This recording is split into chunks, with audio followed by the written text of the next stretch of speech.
some weird, wild stuff. That is funny. I did not know that. Dropping drawers and stabbing whores on the Kevin Holly Show. And I gotta say, he has balls. This man has balls. He's laying them out there for us to see. That's like it sounds like our first date kit. Ever shared a lustful evening with a Muslim woman?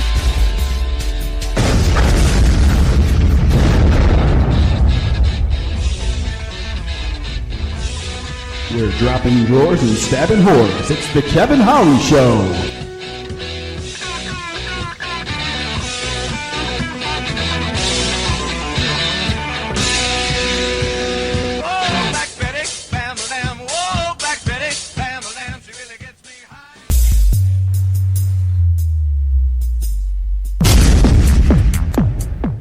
Person is the whole problem.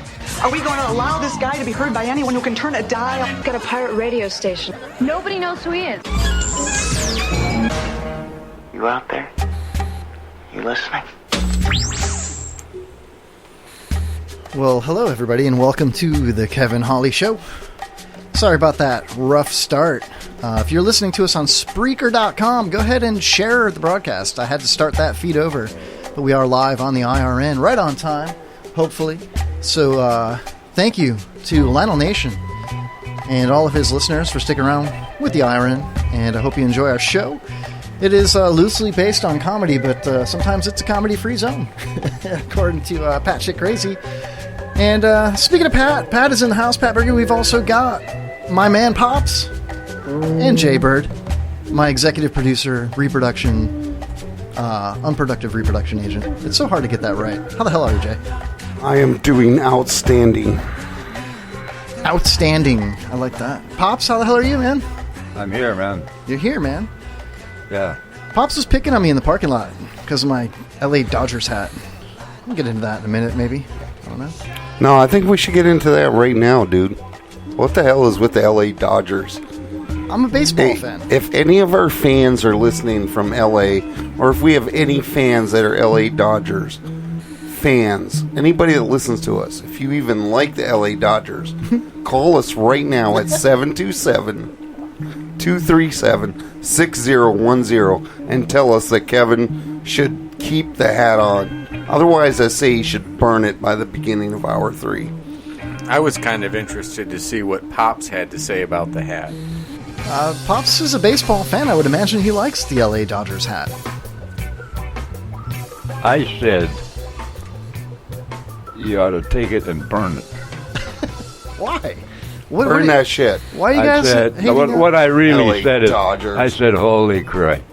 Now that his team won a World Series after 100 years trying, he's going to the perennial winner. That's a switch in time that I'll never understand. Then he told me that there were some strings attached. You got a free meal, and he felt obligated to the hat in some way or something. I don't know. It's not true, Pops. I found this hat at breakfast 6 years ago. Oh, well, I don't know. You should have left it there. Anybody that loves the LA Dodgers eats shits from rabbits and parks at the moon. Maybe guilty of barking at the moon. I don't know. I like the hat, Pops. It's comfortable. It's my most comfortable hat. Well, then wear it. Well, now I feel bad. You guys expect want me a to lot of burn it? ridicule from me and all of your friends. Yeah, I mean... Especially your Cub fans. That's going to be a tough one. Why would that be a tough one? They're all baseball fans. They're baseball fans, not LA Dodger fans. What if I had a Brewers hat on? Well, that's a different story, but... how is it different? No, it's not even different because I don't give a shit about the Brewers, so... But you hate the Dodgers. If you had a Packers hat on right now, that would be all right with me entirely. I don't look good in green and yellow. Well, it's an LA Dodgers. California isn't even... After we sat and you gave me your Cubs hat, if I'd have known you were going to be wearing a Dodgers hat, I would have never taken your hat. I would, as a matter of fact, I'm going to send it back to you tonight. Pops, listen. Express mail. Pops, I think we should take the plaque off the wall tonight. when No, we leave. man. No, we're not Indian givers. No, we're not. But, if this guy isn't going to be a faithful, true red and Cub blue fan. Cubs fan After they win the World Series. after they win the World Series, I then am. you're And gonna, then, hey, it wouldn't be bad if he took any other friggin' team in the either league. But he takes the friggin' L.A. Dodgers. I could name two right off the bat that would be worse. That would be the Indians that they beat in the World Series last year. If I had a Cleveland Indians hat, that would be like, No, I could understand that. You'd at least you'd have a little pride then because you had something to talk. We beat them. Hey, Kevin, having some experience in debate background, not a lot, mind you, might you want to argue this point with that hat off? No, then it's like admitting defeat. Now, the other No, team... you've already lost. I would say the other team would be the Red Sox. What if I had a Red Sox hat on? well, then you'd just be a dumb dick. What about a Cardinals hat? Pops, that's 3 right there. What would be more sacrilegious than a Red Sox or Cardinals hat? Okay. To a Cub fan. What if I came in with a Vikings hat on? What the hell would you say to me? The Dodgers are not in the Cubs division. The Dodgers are a National League team. Okay. What if I come in with a Redskins hat on, or That's cool. well, Redskins, Chuck. That's a little too much. But what if I come in with an Eagles hat on? Wouldn't it be something if next year the Cubs and the Dodgers are in the World Series and the Dodgers kick the Cubs' ass? That's impossible. They're both National League teams, Pops. Yeah, but what if they were in the? Who are you to yell at me, Pops? What? What he said was, what if they were in the divisional round, the NFC? Yeah, the divisional round. That's what I meant. Not divisional round, but the National League Divisional Series. Yeah. the NLDS, whatever. Yeah, then you can wear your freaking And then Dodgers. I would not be wearing my Dodgers. Wear the Cubs hat No, you all wouldn't. the time. Oh, you're a true fan when they're up against the Dodgers. So because I'm a diehard Cubs fan, I'm not allowed to wear another team's hat. you No, you can you're do it. exactly right. You can do whatever you want. But if you were a Dodgers fan, I'm free and able and willing, and you got to live with the fact that I'm going to give you some shit about it. Okay, that's Yeah. fine. Yeah. But let's go back to the That's fine. Then quit your bitching and be quiet and talk about something else. Like I was going to run out and get either a shovel or a backhoe. You're digging so fast. Which would you prefer, Kevin? the backhoe because it Probably, says yeah, hoe it's in a it. rapid pace that you're digging yourself into this hole. So just so everybody knows, Kevin is not a true Cubs fan. no, I This can't is believe it. bullshit. I That's can't bullshit. believe it. I can't believe it. I can't believe either. it. I can't either, He but- slipped off the deep edge. You got. I don't know. Fine. Here, You got a free meal. there's the hat. There we go. Hat's gone. Congratulations. Happy birthday to Kevin. Happy birthday to Kevin. Hey, Pops, guess whose birthday it really is today? Lori's. Negative. My daughter. Oh, She turned Marilyn? 12 today. Yes, sir. Oh, happy birthday, Marilyn. Happy birthday, Marilyn. That explains that hair loss. Yeah, and the grayness to it. Why you got to talk about Pop's hair loss, man? No, He's I actually was got a lot of it. talking about yours and the Are attitude you going to let hat. him make fun of your dad like that, Jay? I mean, that's ridiculous. Of course he can. That's what we do, right? We Why? make fun of everybody. Why do I get picked on more than anybody here, man? Because it's the Kevin Holly show. Man, I Or think the we should, Kevin Harding show. I'm not sure which, but I think we should change the name to the El Kevo LJO show. What? I'm just saying. dude, then we're gonna get freaking Well, we aren't going to call We're gonna it. get kicked out we of aren't the going to country call it then. the L.A. Dodgers show. That's for damn sure. Let me ask you a question. I'm not wearing the hat, okay? So that's out of it. All but, right. Jaybird, you mentioned the Philadelphia Eagles. What if I had an Eagles hat? And to me, that is probably one of the most famously bad fan bases of all sports teams. Based on some negative reports in the media through some of the playoffs in the 90s and early 2000s where they were, throwing snowballs at players in the aisle, whatever.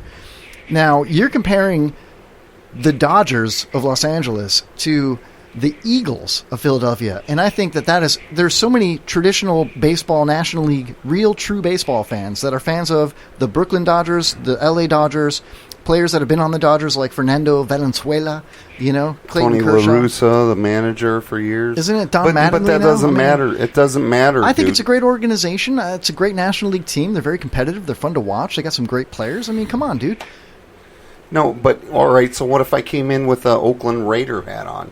and I had a new one. And it said the Las Vegas Raiders. Okay, I would autograph that and make it worth even less than it already is. Yeah, don't touch my hats. The owner's got $750 million from the city of Las Vegas. Yeah, yeah. Well, hey, Pops, how Wouldn't about happen. And then he bet it all on black. Bergie's in the house? Pops, what about the rumors that have been going around about Derek Jeter, former Yankees fame, teaming up with Jeb Bush, the former governor of Florida, to buy the Miami Marlins? What do you think of that? Have you seen that in the news? No, I didn't see it. Yeah, that's a potential purchase. Yeah. I haven't seen the news in quite a while, Kevin. You're rubbing it in, you bastard. I'm sorry. Well, that's why I'm here for you, Pops. He just listens to that liberal crap anyway. I do not.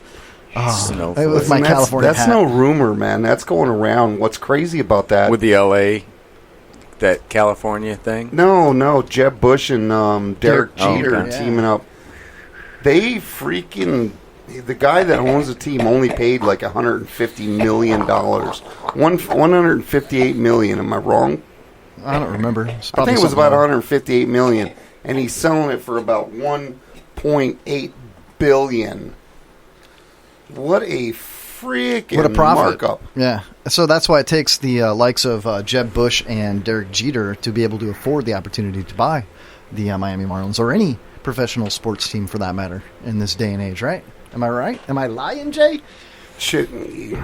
I think we should buy a professional team, dude. Didn't the Marlins win? Didn't Marlins win the World Series one year and then they gave their team away? Pops, are you kidding me? You're going to bring up the 2003 Steve Bartman game? Yeah. Oh, yeah. The Marlins beat the Cubs in 2003 for... Look at him laughing. Oh, you son of a bitch. You got me. All right. It's funny. Last night I was actually watching 30 for 30 on ESPN. It was pretty late. And I was watching the Cubs game on another format. And the 30 for 30 was about the Steve Bartman ball. And, dude, it was really cool to watch because they had used photo editing software to remove all of the other fans that were sitting around Steve Bartman. And it was just Steve Bartman reaching for the ball and Moises Alou jumping over the wall for the ball. And there was no other people or hands or anything else. And it clearly showed that Moises Alou would have caught that ball. But what it didn't show, which they showed after it, was the same video with all of the fans that were also reaching for the ball. And poor Steve Bartman almost got killed. They were throwing beers on him. They had death threats. They had police barricaded around his house. He had to live in hiding. It took years for him to be able to mingle back into society. But what I learned from the 30-30 last night is that you saw him with the green turtleneck and the glasses, the Cubs hat, and the headphones, and he was listening to the radio. That's the guy that reached out and went to grab the ball. Well, which later, turned into an 8-run inning, and the Cubs lost their 3-run lead and eventually lost Game 6 in the NLCS, the championship series. And because of that, Game 7, they got smoked, and they didn't go to the World Series in 03. Thanks, Pops, for, reminding me of that. But anyway, what happened, though, is... Sure you don't want to blame it on the Russians? I'm pretty sure. Maybe, though. We'll see. Give me a second on that. So it all comes down to what he was wearing that night. They escorted him out of the stadium. They dressed him up like stadium security. And he still got spotted. So one of the security teams, a lady, brought him into her apartment because they were near it. And they ran down the street. They were trying to get him a cab.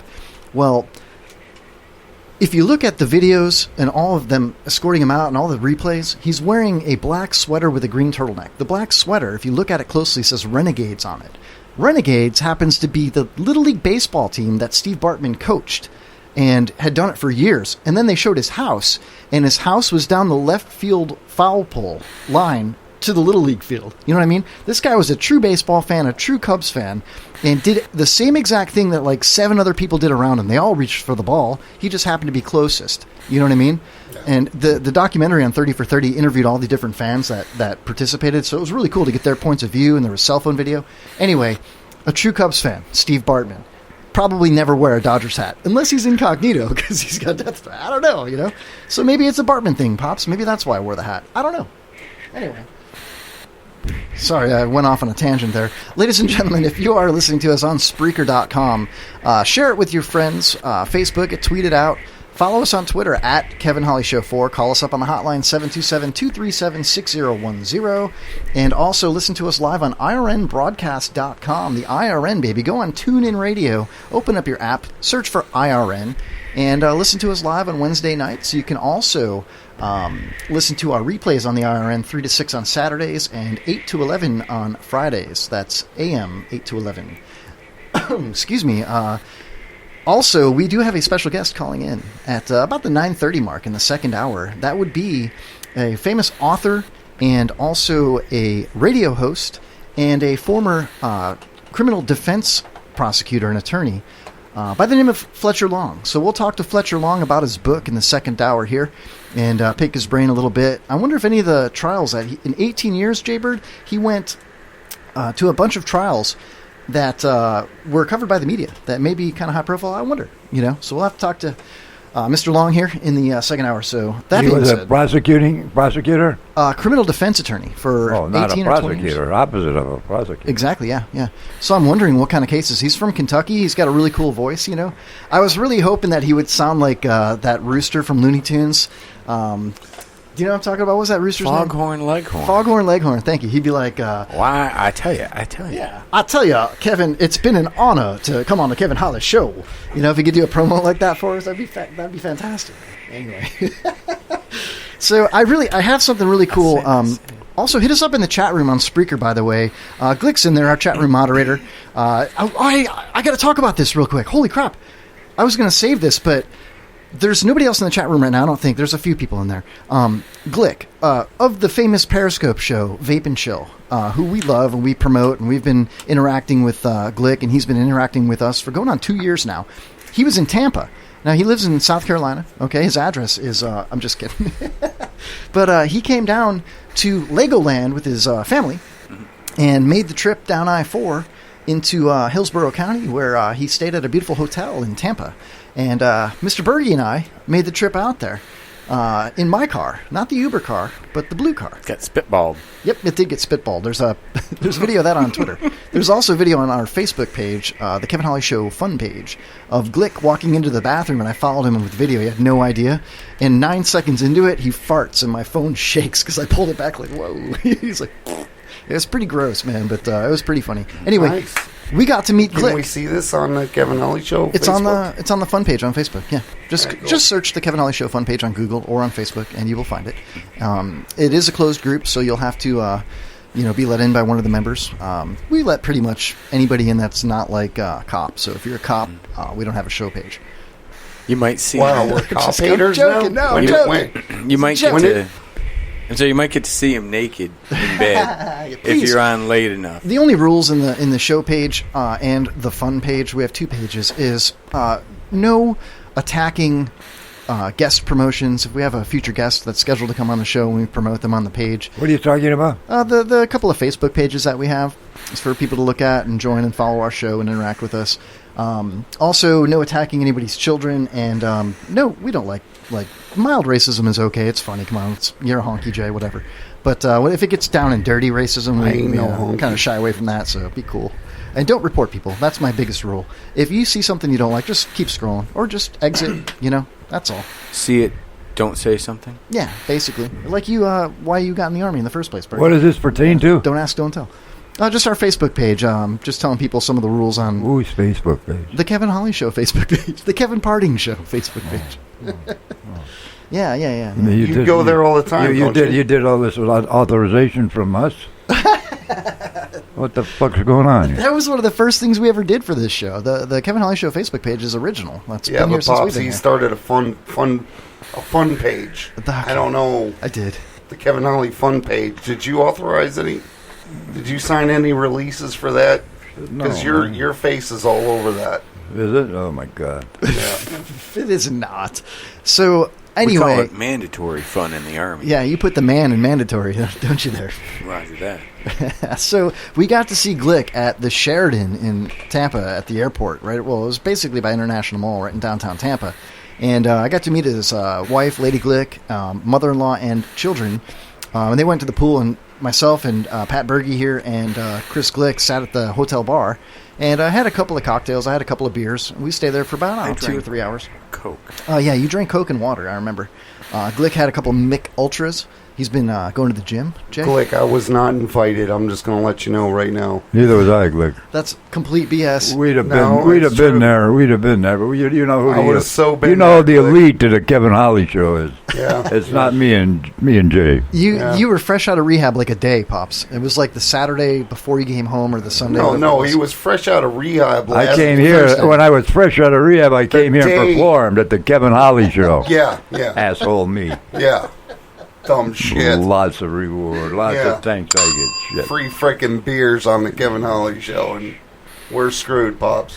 Yeah. We're screwed. God. That's all right. Sorry, Glick, dude. I'm Glick's telling my you. favorite guy, and I wanted to meet him so bad. Sorry, Glick. Sorry, Glick. Oh my God. Another notch in the guinea crown. Feeling the love, Kevin. Kevin's still a dick. Oh, it's good to That's know all I where can you say. stand. Jay, you are throwing me under the bus, dude. This is so wrong.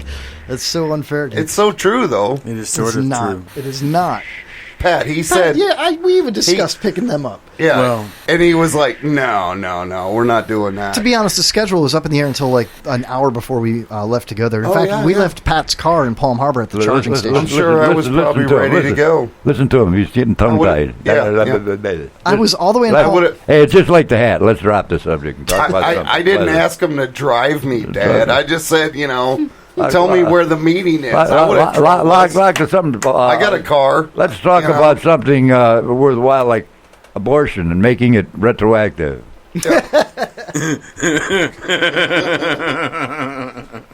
Thank you, Pops. Thank you. I like that. All right, listen, I have something I want to play so bad, and I'm waiting for Trucker Kathy in the chat room. I'm dying, man. I'm chomping at the bit here. Is Kathy there? No, man, and I think it's because she might not have gotten the alert. I'll tell you what I'll do. I'll message her Or on she got Facebook the here. alert. Should we call Trucker Kathy real quick?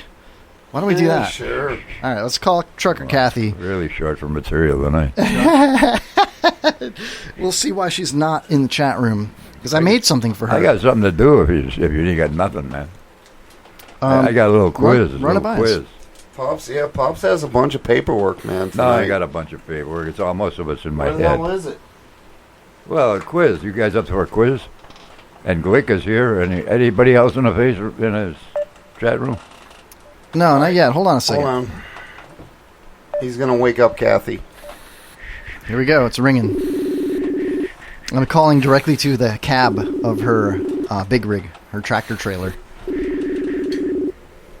Don't cause an accident. I hope I don't cause an accident. If you're listening to the show in your car on, was it IRN, please keep your eye on the road. Yeah, keep your eye on the road. And the dial. Don't change. Hello. Hi. Hello. Good morning. It's her voicemail. I guarantee it. Kath? What's up? It's not. Hey, Trucker Yeah. Kathy. You're 25 p.m. here in California. you're live on the Kevin Holly Show. Are you a Dodger fan out there in California? No, I am not. All right. Listen, are you listening to our show right now? No, I will be in a little while as soon as I get parked at my customers. How long is that going to be? Probably about, the way the traffic is, half hour. Good Lord, I can't wait that long. I made you a present. I can't wait for you to hear it. I think you're going to really like it. What is it? Oh, it's a song. I wrote a song for you. Kathy, this is Oh, Pat. you did? You can't wait till I get home in 3 weeks and serenade me? No, Kathy, this is Pat. I just got to know, how long does it take you to get back here after hearing this song? How long will it take me to get back from here to there? Just curious. Yeah, curious. he's insinuating that if you hear the song Not insinuating. and get really mad at it, how long will it take you to get back here so he has enough time to charge his car and leave? No, I want to Oh, see really? Kevin get the shit beat out of him. I'm setting my Well, calendar. Being that I can say what I need to say over the phone, knowing Kevin, he'd probably hang up on me.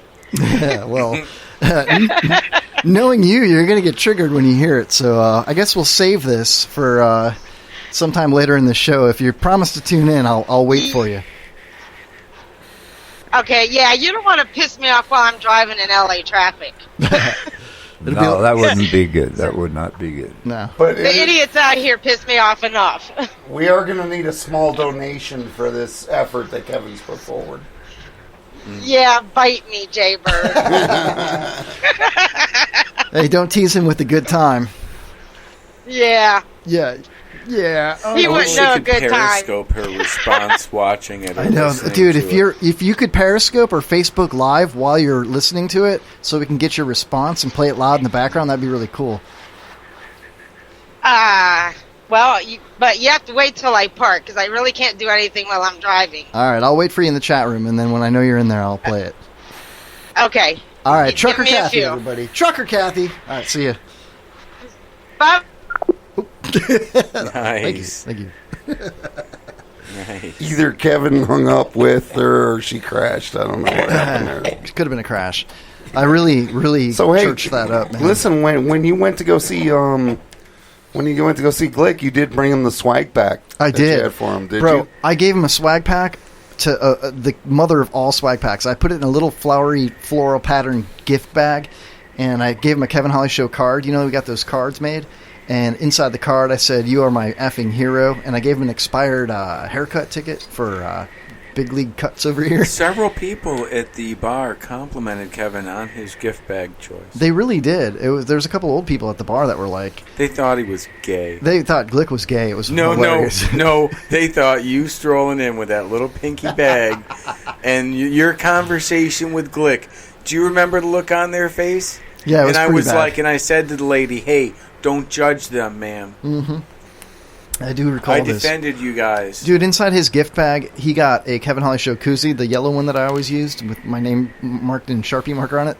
Then I took your idea from your friend at the rehab center, and I personalized a towel that said TKHS on it, a little hand towel.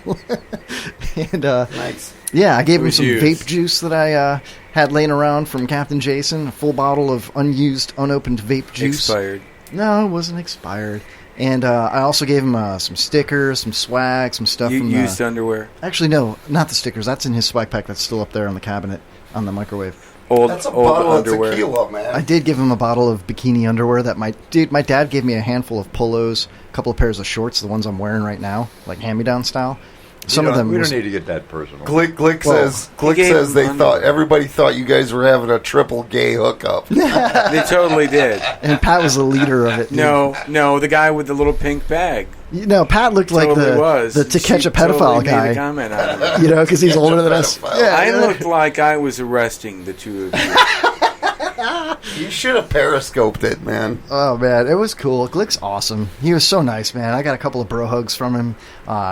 Just like you see on Periscope, he's the same person, in the hotel bar. Did you have a Superman shirt on? No, he had a Cavaliers shirt on, I believe, or no, Cincinnati Reds jersey and a It was Cincinnati LA, hat. wasn't it? No, it wasn't L.A. It was Cincinnati Reds, man. Did you have your LA Dodgers hat on? No, I did not. I had my Rays hat. I had my Tampa Bay Rays hat. Does that make me bad? No, I accept that. Okay. I accept that. My second favorite comfortable hat.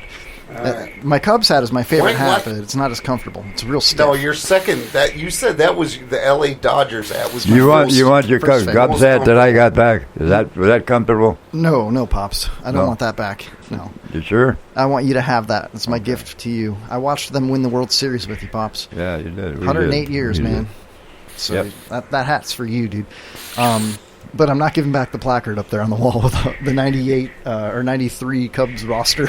I'll give you enough animosity on that one. You deserve it. Thank you, Pops. That's the whole reason the Cubs won is because Man. we gave you that. It's possible. Didn't that come It from? is. It's That come from Brian, didn't it? yeah, That's crazy, man. You actually gave him money for that, didn't you? yeah. I paid for that. $35. Holy crap. 40. Well, there's 25 baseball cards on there. Is Homeless Chuck here tonight? Oh, what? Too soon? What? Has anybody heard from Homeless Chuck since last Wednesday? Yeah, I've talked to him. I talked to him today. What did he have Talk to bad him. things to say about me? Not at all. Not at all. All He's right. just Is he mad? no. He's just not really having fun doing the podcast anymore. So it isn't. Okay. All right. That's I mean, cool. it's just it is what it is. I mean, I still love Chuck, freaking, I'll always love him, but I do too. if it's not what he wants to do, it's not what he wants to do, I'm not going to let that end my relationship. When I tell you to go fuck yourself, I'm done with this shit. I hope you don't hate me, too, but... No, I mean, Chuck unfriended me on Facebook, though. The reason I found that out is because after the show, when I went home, I had a friend request from Chuck. I was like, hey, Kevin, though, really. Yeah. What was going through your mind with everything that he just said and how he just said it? You were sitting there thinking, this is a song that I'm going to make out of the words that he just said. Absolutely not. That was not going the through my head. relationship with Chuck? No. I could sit here looking at him going, oh, yeah, he's making this into a song. Watch it, Jay. I'm telling you right now. You know what? I have an idea. I think we should play... Chuck will always be my friend, whether he's here till the end. So you can use this bit, my friend. No, you know what? Chuck, it is what it is, man. I'll still always... I'll still always be friends with Chuck. I hope you will too. Of course. But if he's over the podcast and it's not, my guess is he'll probably be back someday. But do you think he's going to make his own podcast? No, I don't think. Well, this is us. Hold on. Oh, it's going to buffer. I'm sorry, I interrupted you, and then it didn't work. That was a total failure. Should play the music to the end of My Bodyguard as Jay repeats what he just said. This is me and Pat and Bergie at the hotel bar. This is me and Jay and homeless Chuck in Jay's kitchen. This is me and Jay and Pops watching the World Series. You ready? Classic. We are back. We are back. We are getting Doug back. And we're the three best friends that anybody could have. We're the three best friends that anyone could have. We're the three best friends that anyone can have. And we'll never, ever, ever, ever, ever leave each other. We're the best three friends that anybody could have. Click. Chris. Pat, Jay, Pops, Chuck. Who is this, though? Who is this, the three best friends? Is it me, you, and Pops? It varies on the night. It Pat, and Chuck? It depends on who's together that particular moment. Is it me, you, and Pat? It's a spiritual thing, Jay. What are you talking about here? I'm talking about us, man. It all comes back to me and you, dude. It's Kevin and 6 other guys. Depends which one he's with. Well, it should be the 7 best friends that anybody could have. It doesn't leave anybody out. Well, Pivot, Pops, man. You complete me. What? Let's all hug. Let's all hug it out right now. You three first. Let's do this. Hold on, let me get my camera. What? Feel the silence in the room. All right, I have an idea. Why don't we... I was reading I didn't hear the thing you said. You were I was texting? reading... Were you flirting with Kathy again? No, I was just looking up something called Little Dicky. Okay. It's supposed to be funny. I don't know. Maybe thinking about for the second hour. Okay. Cool. I was thinking we should play a portion of what I made for Kathy before we actually play it for her. This way that everybody else can hear it. That's such cheese dick nipple stuff. Everybody else can hear it except for her. Okay, let's do it. No. Yeah? I think we should do it, yeah, sure. I think Pops is saying that so he can stab me in the back later. Kevin wants to do it, and he's going to do it. Let's do it. Let's do it. To you before this, I'm not doing it. That's cheese dick. It's got to be if it's for her and it's her. You can't break it out until she's here. I have an idea. How about she's a loyal fan, and you got to. I'll play the song that this parody is based off of. Just a clip. Okay. Okay. Here we go. Here we go. And I got a condo in Manhattan. Baby girl, what's happening? You and your ass invited, so gonna get to clapping. It's a popular song on the radio waves. It's Bruno Mars. I've never heard this before in my life, I swear to God. Wait for the chorus. Wake up with no jammies. Lobster tail for dinner. Julio served that scampi. You got it if you want it. Got it if you want it. Said you got it if you want it. Take my wallet if you want it now. Jump in the Cadillac. Girl, let's put some miles on it. Look at Jay's bobbing his head. Jay likes it. Pat's bobbing his head too. Baby, you deserve it all. And I'm gonna give it to you. Gold jewelry shine. Oh, yeah. It's just a little thing like Kevin, too. That's what I like. Lucky for you, that's what I like. Swear to God, I'm telling you the honest truth. I've never heard this song in my life. Well, if you listen to some of the other radio stations besides Laura Ingram, then you would probably have heard it because they play it nonstop. They really do. Yeah, I'm telling you, I swear to God. I've heard of Bruno Mars before on maybe a couple occasions, but I do not know this song one bit. I've never heard that in my life. Well, it's a song about treating a lady right and, giving her stuff and never lying to her, And listening to Kevin's version won't ruin this one for you now. No. Because you never really knew it. Oh, yeah, that's what he likes. Lucky for Kathy, that's what he likes, Because that's what he likes. All right, so anyway, we'll get to that later on in the show. I have a few things written down. We don't have a lot of time before we take our first break here, but how about the freaking wildfires going on in Florida? That's on my list, actually. Where is my... Is it on your list? Yeah, imagine that. Because your house just about burnt down. It did, man, almost. The fire is now 7,000 acres, like 50% contained, and it's in Starkey Wilderness Park, which is 2 streets from my house. But yeah, the wildfires were so smoky that they closed my kid's school down.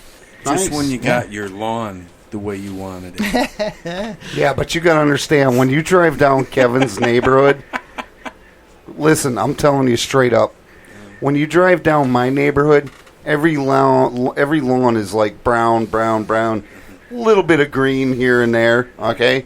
You drive down Kevin's neighborhood, it's like green.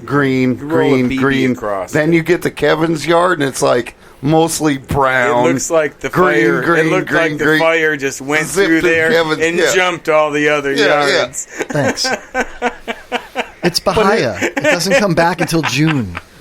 Yeah, it looks like all your neighbor's grass is green as shit. That's Floritam. It's like when you drive through Kevin's neighborhood, all you got to do is he'd be like, "Yeah, I'm gonna have the yard with a really brown grass." Well, I had the you don't fire have to do give his that. address or nothing.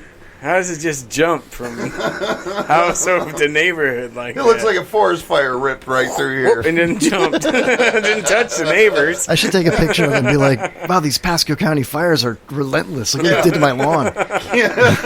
Nice. Kevin could be like, I'm a water conservationist over here. I'm not, Yeah, we're zero escaping. You should just throw some rocks, dude. Be the only person with in a rock the yard. 2,200 home community with a rock yard, bro.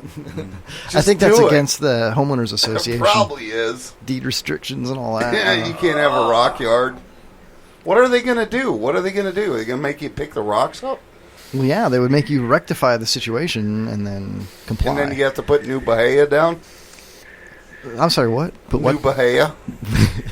Yeah, I don't know what that. Yeah, Bahia. Bahia? Oh, Bahia? The grass plant. Yes, the grass thing. I would. How big is your lot? Probably about 6,000 square feet, 10,000 square feet. I don't know. So can you get a fine for it looking all brown and icky like yours is? You could if it wasn't dry season. Yeah, if I don't have it fixed up by next month, of course, it's not that bad. They're gonna give you hell by the middle of June, right? I might get a notice. I mean, I've never got one before. You should call the county on him. I know, shouldn't I? I'll be like, he had cars parked on there. That's why it's so brown.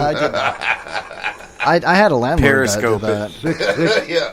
60 by 100. That's 1,000. That's 6,000 square feet. 60 by 100. Yeah, but I don't think that's the exact dimensions. It's just a regular lot. Yeah. So, well, dude, you could put that like that stuff I had on the trailers. The artificial grass. Well, the lawn turf. It's expensive, but I mean, you could. You could put that down. Homeowners Association. It'd look like deed restrictions. That's perfectly green grass, man. It looked like Bermuda, dude. Yeah. You could put a budding green out and there. You never have to do nothing with it. That's a great idea, For Pops. your I'm size, gonna do it. miniature golf would be perfect, dude. I would put a mini golf course up for that. It's a great idea. Do they have Xeriscape AstroTurf mini golf course, lots in California. With your house, Saudi Arabia, they're pretty. With your house and your pool, you can't have that much square grass. All I have is a front yard and a little patch on the side. That's it. Yeah. It's all swimming pool, Pops. Yeah. It's all ball bearings nowadays, Pops. It's all about ball bearings nowadays. Well, thank God you don't have a bunch of trees dumping leaves all over, because you'd probably be...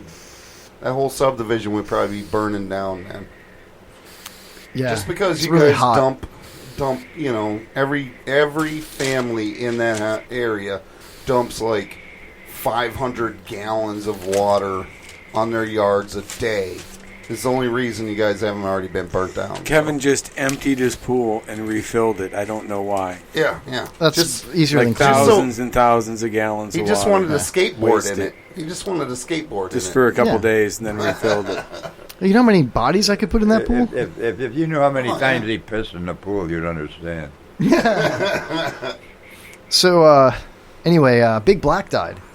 I saw. No, I didn't see that. Somebody told me today, and at first I didn't even remember who he was, but I saw that. Yeah, Robin Big show on MTV. Yeah. Later was like the Dream Factory or something like that. I haven't heard of him either, Pops. Huh? I haven't heard of him either. See, this is Big one that Black. I did. Do you know Big Black? Big Black Dad, do you know him? Who? Exactly. Big Black? No. Yeah, neither do And I. it's not the guy you used to sell tools to in No. That's not the guy you used to sell tools to in Milwaukee. But Muskegee. It's another BB. That was Henry, Lloyd Henry. Lloyd Henry, yeah. That's the one Jay went up. He was about 4 years old. See this finger? See this thumb? See this fist? You better run. Lloyd Henry jumped about 6 feet up in the air. Hey, you're a tough little white boy. most little white boys just look at him and they run. Wow, Jay, that's you're a fucking Tony Tough guy over there, Jay Bird. At a young forget age. I won't forget it. I'm the baddest man alive. So, what else happened that we could get to real quick before we take our first break here, Jay Bird? Why are we getting off of your house being on fire? Because it's not on fire, dude. it's pretty freaking close, bro. It's not. You got Lori up on a roof spraying it down with water. That's what Lori does, man. Yeah. Lori B is actually good on the roof. She's like Peter Piper. Little Peter Piper. God, I wish she was listening. If she heard you say that, she'd slap you in the mouth. Peter Piper? A Peter Piper? She's a Peter Piper? She pipes the Peter? That's not what I said. That's what you said. You said you guys are getting them in trouble. she now. pipes the Peter. Yeah, listen to Pops. Knock it off. Or I'll play I your don't like it when he Blanca gets Logan you. song. That'll just get you in more trouble with Pops, bro. I don't care. Why is it that all of my best parody songs have been banned from the show? It's ridiculous. Because they suck. Well, you really had to think about that one, didn't you? Yeah, tell us how you really feel, Pops. Oh, that's been on my mind a long time. Well, you're going to love this one tonight. You're going to love this one tonight. Yeah, you're going to love it. Oh, she's in the chat room. We got time. All right. Kathy's in the chat room. Again, if you're listening to us on Spreaker.com. I've made a special wager on how this will all turn out. Oh, man. All right. Trucker. Kathy, I'm just telling you, I had nothing to do with this. I have Me too. Me three. Me and Pops are both innocent, so. All right, listen. This is all in good fun. All right. And this does not necessarily represent the beliefs of anyone on the Kevin Hawley Show. But it is full of parody, hyperbole. The show is comedy content. And hopefully you think this is funny. Trucker Kathy. Oh, man. I don't. What'd you say, 6 days? 6 days, Kathy? Kathy, you just tell me to punch him in the mouth. I'll do it. I don't care. No. She's got to do this. All right, here we go. She's got to punch him? Yeah. Along the It'll be lines. worth the wait. Serious. No, Next week. I'll punch him in the nuts. Then. Think of what it'll do to the ratings to the show. It'll be great. All right, here we go. This is a song for Trucker Kathy called... I haven't really named it yet. But yeah, you did. Let her name it. Well, let her name it. Oh, my God. All right. It's along the lines of Bruno Mars. That's what I like. That's what I like. Lucky for you, that's what I like. Right? Here we go. Play the song, for Christ's sake. Yes. All right. If you guys will shut up. Here we go.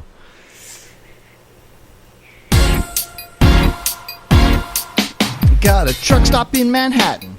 Kathy girl, what's happening? Your favorite podcast invited, so go on, get to listening. No, Pops is not a pimp. No, Pops is not a pimp.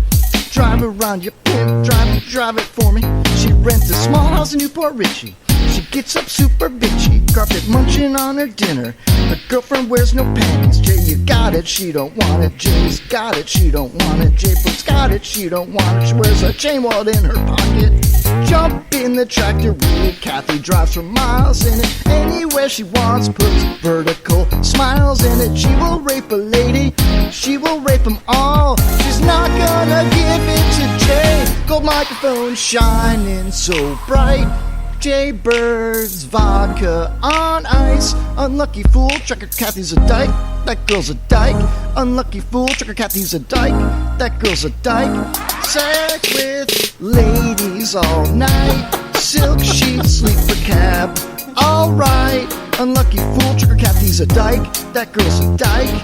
Unlucky fool, Trucker Kathy's a dyke. That girl's a dyke. She driving trucks to San Francisco, banging girls where she go. She won't be your chica, but she listens to the Kevin Holly Show. She will never meet a bush that she won't eat.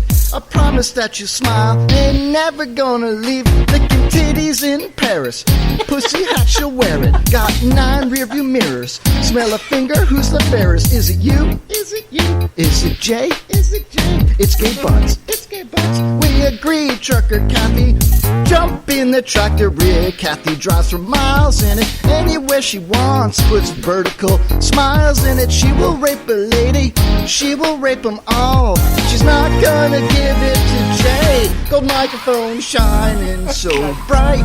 Jay Bird's vodka on ice. Unlucky fool, Trucker Kathy's a dyke. That girl's a dyke. Unlucky fool, Trucker Kathy's a dyke. That girl's a dyke.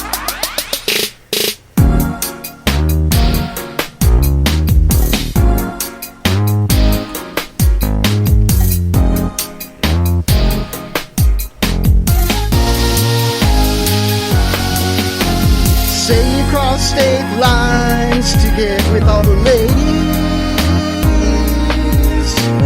Talk to me, talk to me, talk to me. Tell me what's on your mind.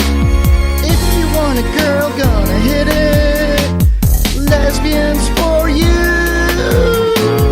Tell me, Kathy, Trucker Kathy, what you trying to do? Gold microphone shining so bright.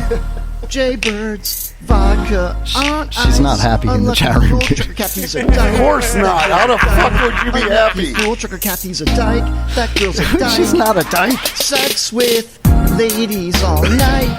Kevin's like, sleeper you just don't understand, dude. Unlucky Are you fool, gonna Trucker kick him in Kathy's the a dyke. nuts? That girl's a dyke. Is she gonna Unlucky kick him in the fool, Trucker nuts? Kathy's No, a I'm dyke. gonna punch him That in the girl's a dick dyke. before we leave, man. Well, beside what you're going to do to him, which I never even factored that in. My bad, Kevin. What I want to know what she's going to do to him, so we can stay tuned for next week. I'd say she'd burn his house down, but his grass is too that'll freaking take brown care to of that, freaking yeah. catch on fire. Yeah, and you just wouldn't know. There's no grass even there anymore. No. Wow, What Kev, did she do to her how do you physically? alienate everybody around you so bad, dude? Well, I beta tested it and I ran it by a couple of people and everybody said she would like it. But apparently she's like, I don't like this. Wait. She's not happy. You beta tested this and somebody said she would like it? Pat, you actually... Excuse me? Hold on a second. Oh, this is going to be bad. Kathy. I did what? Kevin Holly Show. Hi, Kathy. That is not fucking cool, yo. Yeah. Don't worry, it's not live. Not fucking cool. Now you know how I feel, Kathy. I was told by many people that would be a lot funny. of drivers I know that know me, I got to listen to your show. My co-drivers and people at my job listen to your show. Well, now you're like a celebrity. And huh? Now you're like a celebrity. Yeah, no, Shovel because or that backhoe, shit Kevin? would be going around a lot. I'm strictly dickly. I don't do no fucking chicks. There ain't no fucking way. Not even in a threesome? No. Oh, okay. All right. Just then- double checking there. It's okay Jack. then, because they're obviously still listening and they realize that you're not, Plus, they don't know who you are, totally. I mean, it might be a couple of people that you have listening to the shows, friends, whatever. Kathy, he's made songs about me being gay, and I can't brush my own teeth without throwing up. So, I believe me, Yeah, but you gotta look. But you got to look at the industry I am in, and females do get a bad rep in that aspect. Well, maybe now you can turn it all around. I fucking ain't no goddamn like. Yeah, no. No. If it's any consolation, I did mow your lawn. After you hear the song the 13th time. Oh, you did? Oh, I was gonna have the long guy come out After you when hear I it the got home. 13th time, you'll know why I got pissed off. But yeah, but mowing my lawn ain't gonna make up for this. Well, I mean, it's close though. I mean, I'm sorry, Kathy. I didn't mean to trigger you. I'm sorry. Hey, Kathy. Yeah. If you would have told Who would Lori have about ever that, thought she that would have would told you trigger? not to do it because she knows it would have pissed me off. I'll punch him in the nuts for you, I promise. In fact, the driver sitting in front of me drives for my company. He just asked me how to listen in onto the show. So he didn't hear it. Yeah. Tell him how he can hear the I hope reruns. not. Kathy, I promise you I will punch him in the nuts for you tonight. Yeah, don't forget your magnifying glass so you can find it first. Hey, just aim for the chip, right? What? Kevin, how did you think that would be funny? And just Jaybird, making you have fun to of get on one of your our... knees so you can reach because That's nothing new for Jay. you have to get on your knees so you can reach. Hey, Glick's in the chat room, and he says that from now on we have to run all of our terrible ideas by him. Well, it wouldn't do any good. You ran it by me, and I said, "Oh, that's a hugely bad idea." Pat said it was hilarious. I and said, that you would love it. I said, however long it's going to take her to get back to the state of Florida and beat the shit out of you is going to be exactly. I mean, how do you take If I had that a any plow other on way, the front of Kevin? my truck, hey, if I didn't have to deliver McDonald's French fries to this company, I'd be on the fucking road right now. I was right. Kathy, I hope you accept my apology. I was just trying to be funny. I failed again. I do. all of your efforts just go to waste, man. You hear it 12 more times, you won't apologize. No, that's not going to happen. I mean, they don't. I mean, it is kind of funny, but yeah, I'm just not into chicks, and you need to make sure you stress that out there. I will preempt. I will edit that in. Yes. You know he's going to play it again, though, during the break, right? No, I'm not. It's not in the break. I know he is. I won't. I promise. I won't. Unless I have your blessing. Like, if nobody bothers you after tonight, tomorrow, or whatever, and nobody mentions it, or if they mention it and you're a fucking rock star because of it, then maybe I'll play it again. But I'm not in Florida yet. 5 people from Florida listen to this and works for my company. All right. Well, Just tell them you don't ever want to hear it again, and lots of luck. Hey, that could deter 2 guys to stop bothering me. There you go. There you go. All right. I hit the 2 wrong buttons on that one, but... All right, Kathy, we're gonna. I think the initial shock's wearing off. It might be okay now. I'm hoping so. Yeah, I really didn't mean to piss her off. Because it is going to probably be on the play roll every week. No, of course not, dude. We have a new show. Every week. No way. No, nobody listens to our show, dude. Come on. No, don't worry, Kathy. You're fine. Everything's cool. Hey, I got truckers out here in California listening to you. Sweet. Are they Dodger fans? I don't know. All right, we'll find out. I like the Dodgers. Yeah. Have them bring back some All right. Dodger 9 gear. chances out of 10 they are. Kathy, we're gonna let you go up against a hard break. We got a guest in the second hour, Fletcher Long. He's gonna be fantastic. Tune in, listen in, and I promise not to play that song again. Yeah. I got a quiz. I got a quiz you can take part of. Yeah, Pops has a quiz coming you up. can too. play it, but you got to put in there that Kathy's got a bike. Kathy's got a bike. She's got a bike. That's cool. Yeah. There you go. That's what it was. What are you talking about? All right, Kathy. Sorry about that. We'll talk to you soon. All right, kids? Love you, Kathy. Love you too, guys. Bye. I'm gonna go check in with the customer and get back onto live chat. All right, sweet. All right, bye. All right, bye. Damn, Wow, man, that was Kev, that was man. a really close bullet I dodged on that one, dude. And there's still repercussions. You just know how to Who the fuck freaking did you speak wait. to that said that was a good idea? My mom thought it was awesome. What are you talking about? She did No, not. she didn't. You never played Your that mom, shit about no, it. Holy no, shit, no. he just lied out his fucking ass right there. Yeah. I want to know. I'm sorry. Your mom Comey, would have freaking Mr. bust your head Comey, for that. Who the fuck did you play that? Yeah. kid that said, that sounds like a great idea. Yeah. Right? There's no way. No way. All right, ladies and gentlemen, we will be right back with more We're on the radio? of the Kevin Holly Show. Wow, Pat, really? Wow. We'll be right back. This is London, and you are listening to the Kevin Holly Show. We in the Bay, that's where I reside. My coconut shack in the back of the Berg, up in the cocoa, gone off whatever I got. I'm comfy in my spot, drinking and smoking and writing rhymes in the Bay. See, I'm from California, out in the East Bay, where we grow pody ropey, over where we stay. Call it Killer Cali, potency strawberry. There's no releasing morsels, kick me some doublery. And drink some 40 water like it was 93. The corner store, my friend, evidently. My white tea smelling like black and mild smoke. Cigarettes and bomb, there ain't much hope. But see, I need my vices to cope, nigga. Roll with block living in the town, so critical. It's so hot with no sun, what the hell is going on? Explanation you can tell. In the Bay, that's where I reside. My coconut shack in the back of the Berg, up in the cocoa, gone off whatever I got. I'm comfy in my spot, drinking and smoking and writing rhymes in the Bay. That's where I reside. My coconut shack in the back of the Berg, up in the cocoa, gone off whatever I got. I'm comfy in my spot, drinking and smoking and writing rhymes.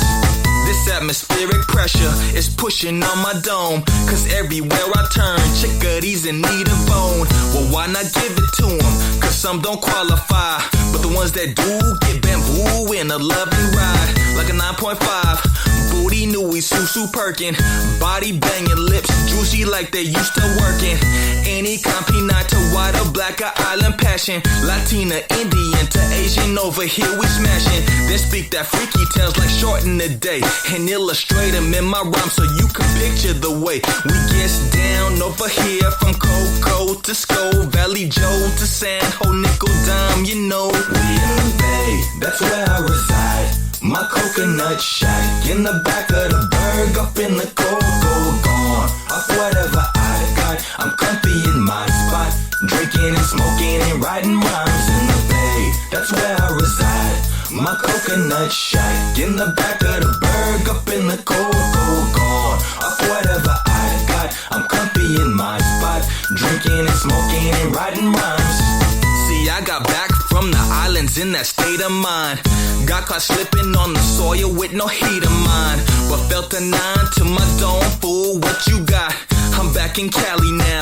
Damn, I forgot that it's gunplay. We play for keeps. So cold when funk is deep. Not enough Indians and way too many damn chiefs.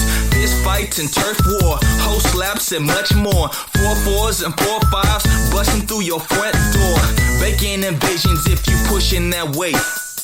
Somewhere along the line you made a mistake, but that's damn near everywhere you go. I'm just telling you my story so you know. We in the Bay, that's where I reside. My coconut shack in the back of the Berg, up in the cocoa, gone off whatever I got. I'm comfy in my spot, drinking and smoking and writing rhymes in the Bay. That's where I reside. My coconut shack in the back of the Berg, up in the cocoa, gone off whatever I got. I'm comfy in my spot, drinking and smoking and writing rhymes. More news, more talk, more fat girls. It's the Kevin Holly Show.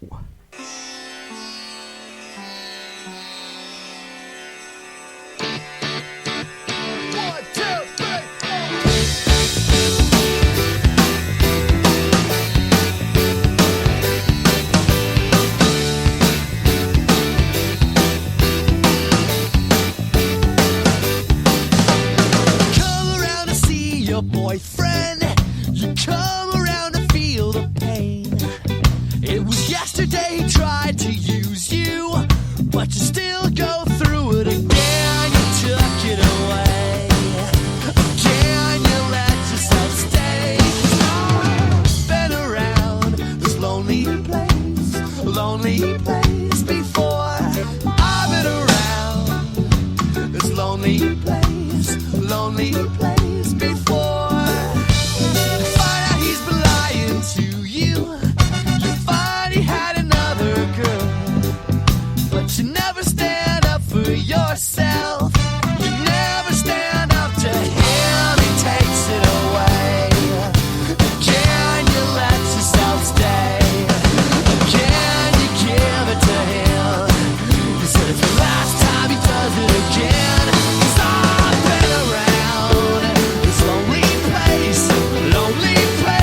It's worse than throwing cats in the river.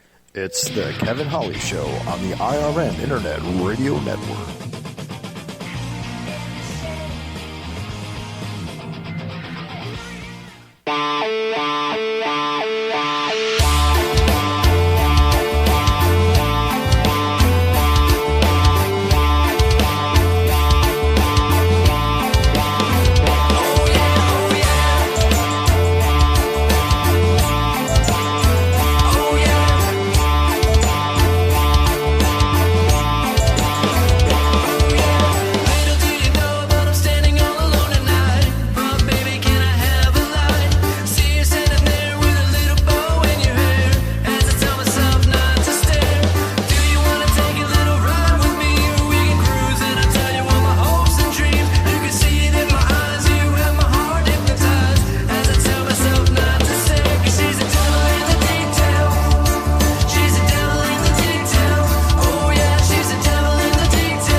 You're strapping on to the Kevin Holly Show, where Kevin himself is grayer than 50 Shades.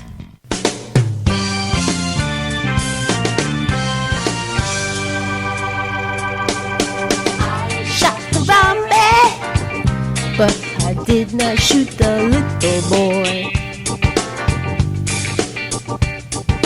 I shot Harambe, but I did not shoot the little boy. Harambe come to Cincinnati Zoo to live his life out on display. That little boy was found not guilty for the killing of Harambe. For the killing of Harambe. But I say,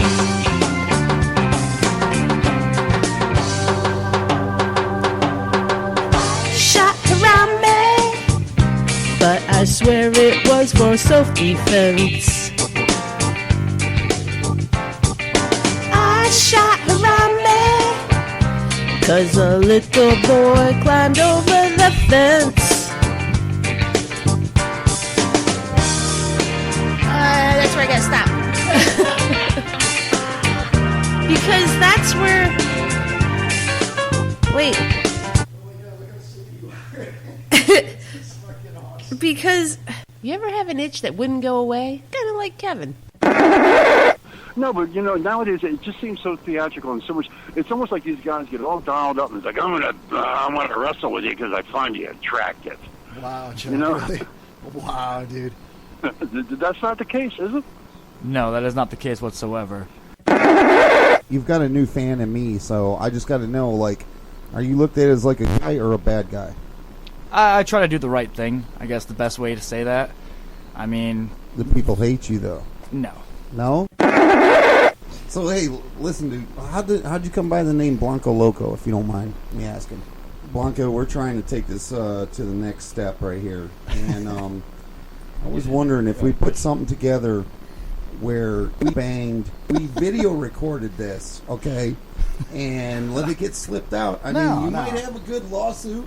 Yeah, that's, We'll take the show to a new level. I mean, his physique is great. I can't see his face, but if he wears Kevin, a mask, you're going to let him continue with his jazz. I'm just going to let him run out of air, I guess. I don't think Mrs. Loco would appreciate that very much. Oh, there's a Mrs. Loco. There's a Mrs. Loco. All right.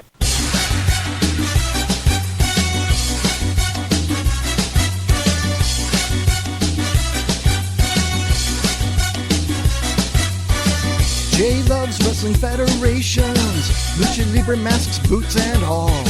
He feels a premonition that's scheduled for one fall.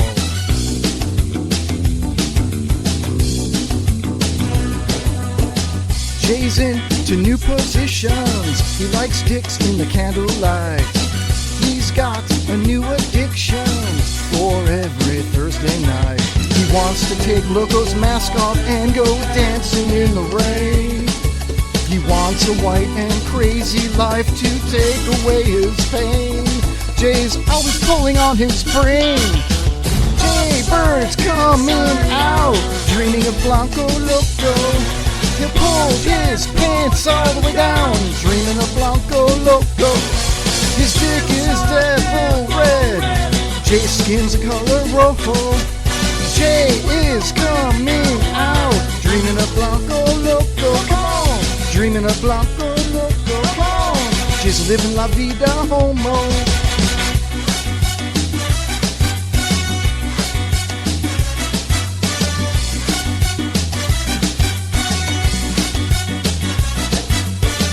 Jay woke up in a Newport Richie, in a funky cheap motel. Jay came out and spent his money, tried to learn some wrestling skills, but never drinks no water, only vodka and champagne. Once Jay had a taste of it, he's never been the same. Yeah, he'll show you his little brain. Jay Bird's coming out, dreaming of Blanco Loco. He will pull his pants down, dreaming of Blanco Loco. His dick is devil red, his skin the color rojo. Jay is coming out, dreaming of Blanco Loco. Dreaming of Blanco Loco. Jay's living la vida homo.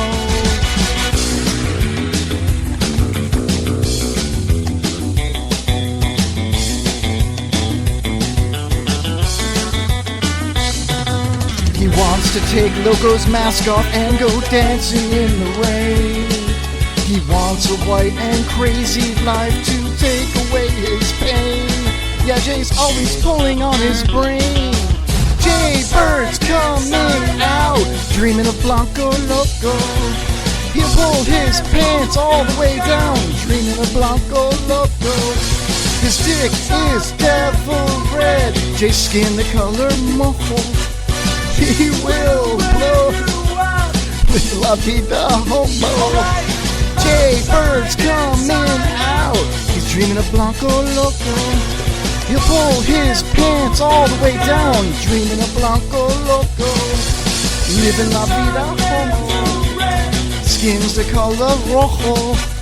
Jay will wear you out, living la vida homo. Living la vida homo. He's dreaming of Blanco Loco.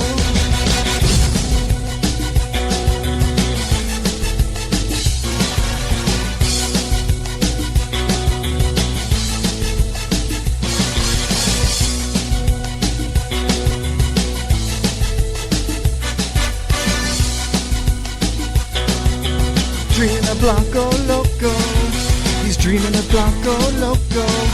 Jay's dreaming of Blanco Loco. Suck it, Jay.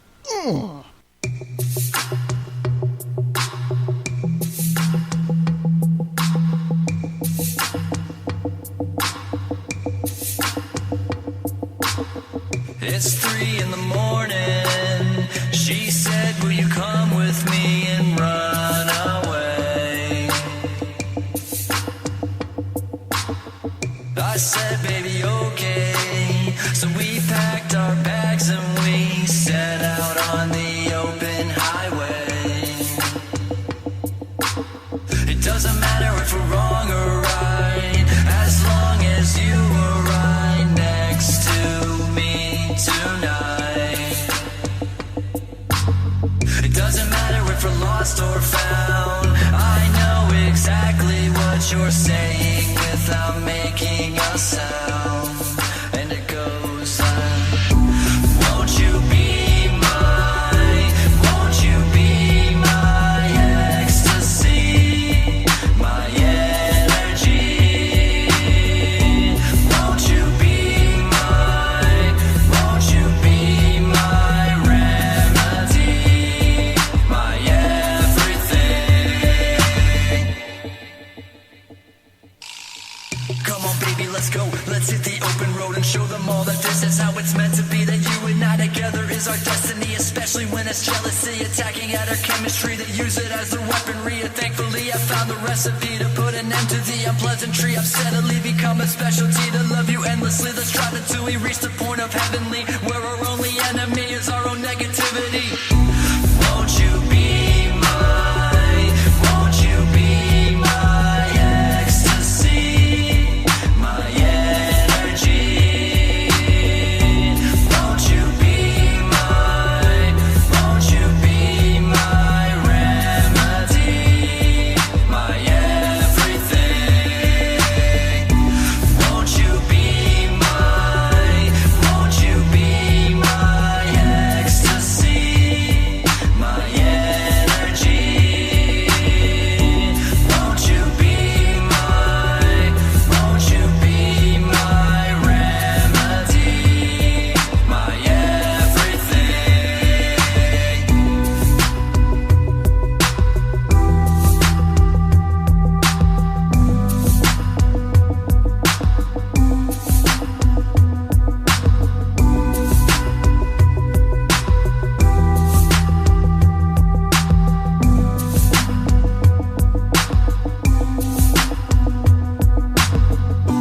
Won't you be my, won't you be my ecstasy, my energy?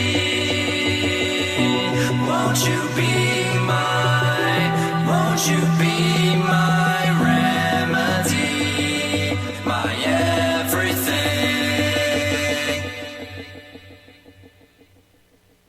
This radio person is the whole problem.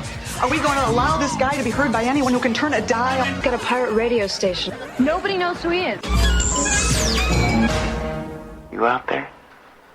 You listening? Welcome back to the Kevin Holly Show, everybody. It is the second hour. If you're listening on Spreaker.com, take advantage of the chat room. Those are our elite listeners. We will interact with you. Welcome back, everybody. Welcome, IRN listeners. Hopefully you can hear us out there. And the second hour is tuned up for a lot of fun. We have a special guest calling in sometime here in the second hour. His name is Fletcher Long. He's an author, a radio host, and a former criminal defense attorney of 18 years. So we're going to talk to Mr. Fletcher Long about his book and his life experiences. So, Kevin, like, if he becomes a longtime listener and follows us every week, are you going to make a parody song ragging on him? Is that what our guests get? I don't think I've ever done that for a guest. If he's a listener, maybe.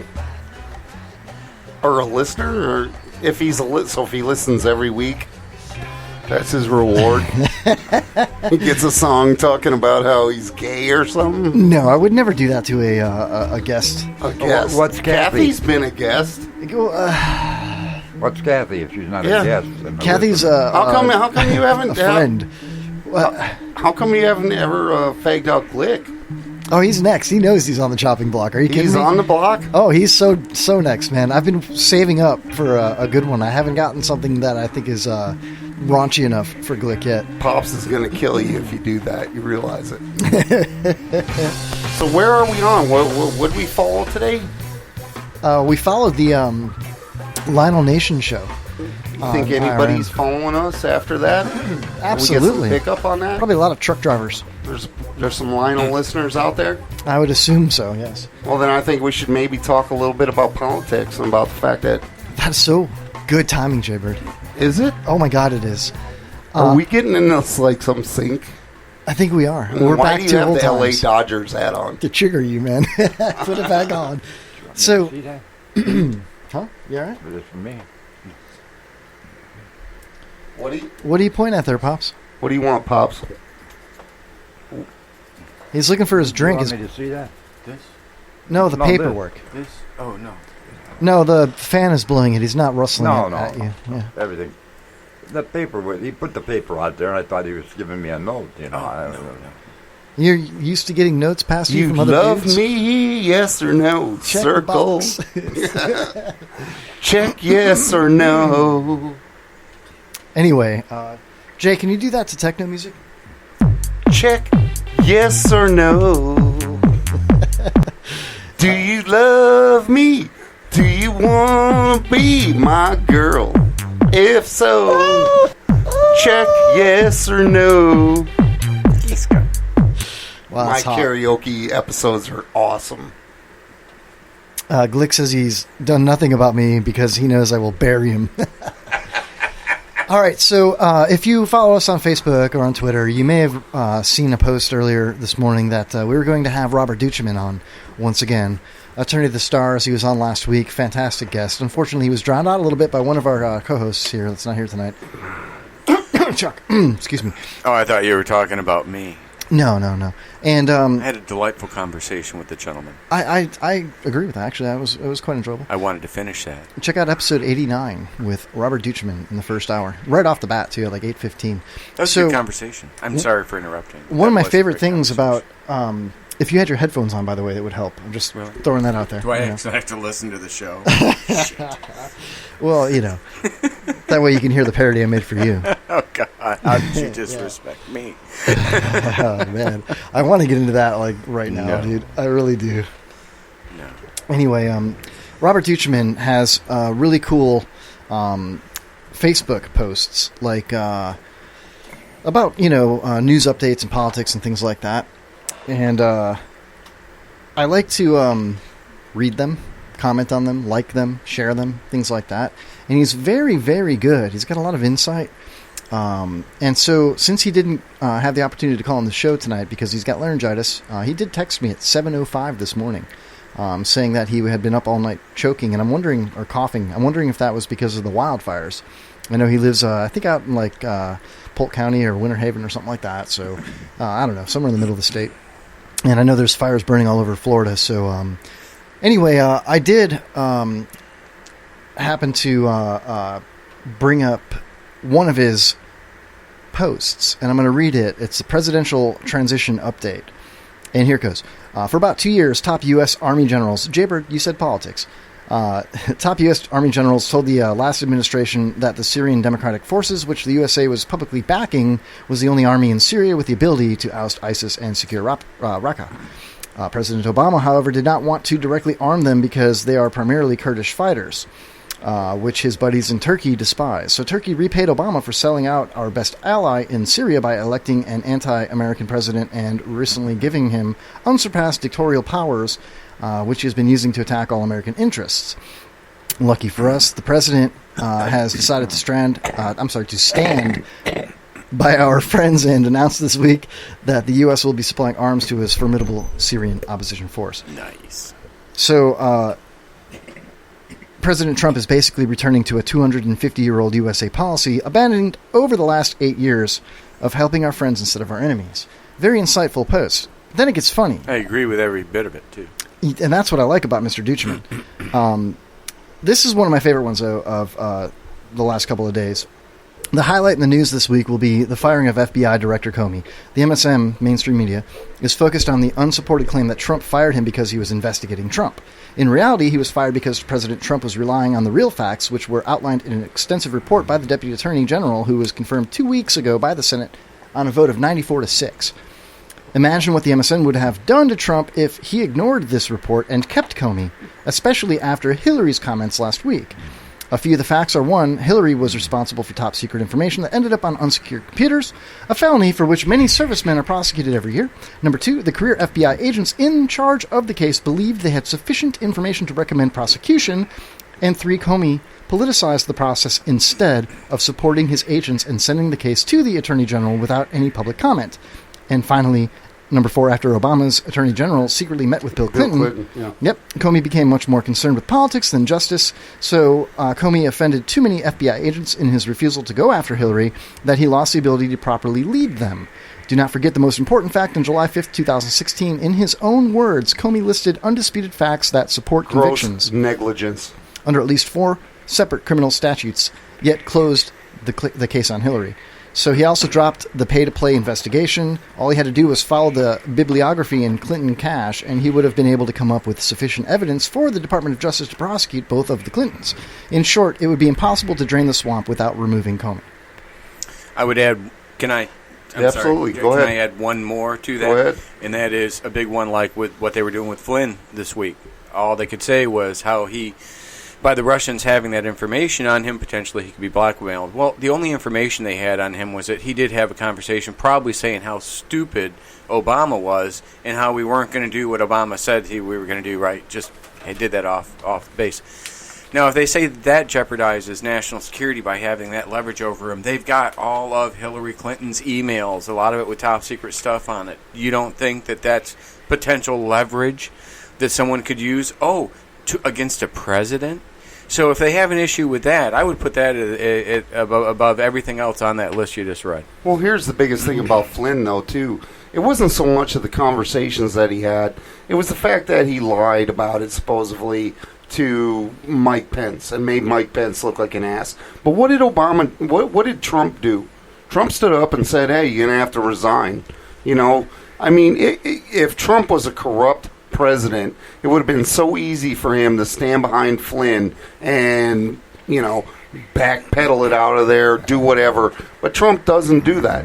If he has issues with Comey, like he has had, like everybody had, like the Democrats had, if you go to October 27th, October 28th, every Democrat in our government was calling for the firing of Comey. Mm-hmm. Hey, listen, Flynn, somebody needed to call and tell the Russians, because I think it was completely inappropriate for Obama to do what he did in the last week or two of his administration. Absolutely. So No I think proof that or somebody, nothing. and Trump said the same thing. Yeah, he didn't have a problem if he did call. Many people would, but he didn't have a problem if he did call.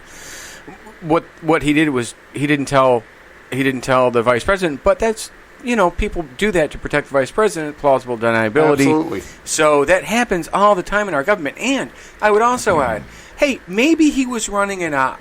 Has anyone ever thought about that? What if they were trying to get, like, high-level Russian people and they were trying to do, like, a CIA-type op, right? Using someone like Flynn to turn or something, right? Yeah. Let's not rule anything out that these people could do. If that was the case, and things like this happen, it would have been ruined by what the Attorney General, when she came out and exposed it. So that's why you would never say that, because there could have been reasons that they were doing this which were completely in the interest of our national security. The fact that they're saying blackmail could have been an option is ridiculous. It's totally ridiculous. It's not ridiculous. It's ridiculous because I don't think there was anything, nobody can prove anything was said between him and them that and we already knew. Would justify an option of blackmail. We already knew. But having said that, the real problem here is, where was the leak on Mike Flynn? Because this should not have been leaked. That is a bigger... absolutely not. That's a bigger penalty when you get right down to it than the actual what he did. And people aren't talking about that, man. They're not. On top of that, they mentioned not only about his conversations, they said that some of his conversations that were interrupted were encrypted conversations. So that actually told anybody in the intelligence community that we have the ability to listen to encrypted phone calls. How's that for damaging national security? Yeah. Right? I mean, on every freaking level. That's what Whoa, hey, let's go ahead and take our phone call here. This must be Mr. Fletcher Long. How the heck are you, man? Kevin, how are you doing, buddy? I'm doing very, very well, sir. Thank you for calling the show. Nice grammar. I love it. Doing well. Love it. Nice. That's nice use of the adverb. Well, don't get used to it, sir. His sister's editing my book. Yeah. Well, you are live in studio with Jaybird, Pops, and Pat Berge, and myself, of course. And welcome to the Kevin Holly Show. My man, ladies and gentlemen, Fletcher Long, author, radio host, and previous criminal defense attorney of, about 18, 20 years, right? Well, 18 years, yeah. Now, yeah, I did it for 18 years. Before we get into, I know you've got a book that we want to talk about, of course, and I'm kind of curious about your radio show as well. I haven't heard it. I tried to listen to it today, and I had a weak internet connection where I was at the time, so I haven't had a chance to do that. But being a criminal defense attorney for almost 2 decades, did you ever take anything to trial that was maybe popular in the media or anything like that? Never. No high-profile cases? Well, no. I had lots of. I thought you meant by popular, like well-liked. I tried 4 cases for a guy called the Wooded Rapist. I was the defense attorney in the March murder trial that was nationally and internationally covered. I was the lawyer in the Vandy rape trial. That I got a lot of friends that way. No, I mean nothing I ever did was popular in that it never made me well liked. But yes, I had lots of cases that were covered in both national and international press. In fact, when I was arrested, it ran across the AP wire. Well, why were you arrested, if you don't mind me asking? Oh, I was indicted by the Tennessee Bureau of Investigation for extortion and convicted. It was the second time that I was indicted. I won the first indictment, and that put me into radio. Wow. Okay, that's an interesting story. Holy crap! We went from murder to an indictment of a lawyer, and then turned a radio host. Well, anybody that's ever practiced law for any time will tell you that if you say things that are unpopular, which is pretty much anything that's critical of the government, they will take you out. It's whistleblower 101. It's one of their first methods of operating. I'm a victim of the swamp myself. Yeah, Pat Berge is the private first class PFC 40. He's the one of the first 40-year-old privates to pass boot camp at Fort Bennington. And Fort Bennington. Yeah, the comedy club over in. Yeah, I've been there. They had a great set. Yeah, absolutely. Well, Pat's he's a whistleblower himself and is dealing with it. Do you know the 3 biggest lies in the world? My pickup truck's paid for. I didn't know she was my sister, and I was pushing the sheep through the fence. I like those. That's pretty good. Try mine. Did I get it? Yeah, that's pretty good. But try mine. All right. Check is in the mail. I'm from the government. I'm here to help you. Promise I won't come in your mouth. Yes, sir. Yes, sir. Number 2 being the biggest among those 3. That is 10-4. Yes. Yeah. That's really what my book is about. It's entitled For What It's Worth, the long version.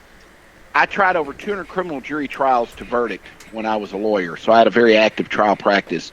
And basically, I'm going to tell you just how poorly we're doing it today, and suggest to you how it can be fixed. And the interesting thing, Kevin, is the way to fix the justice system is by using the power that our forefathers intended for us to use in the first place, and that's, the Constitution. Yeah, agreed. I've got a copy of the Declaration of Independence in our studio right now. Well, when they said that that there are certain inalienable rights, that all men are created equal, that are endowed by their Creator, that was they were really only talking to the white men. But that's okay, because it's come to mean all of us. It continues to be a promise that we're capable of accepting. I agree with you 100% on that. And it's refreshing that you say that because, there's so many things that are popular in the news nowadays that speak the exact opposite of the Constitution or abuse it.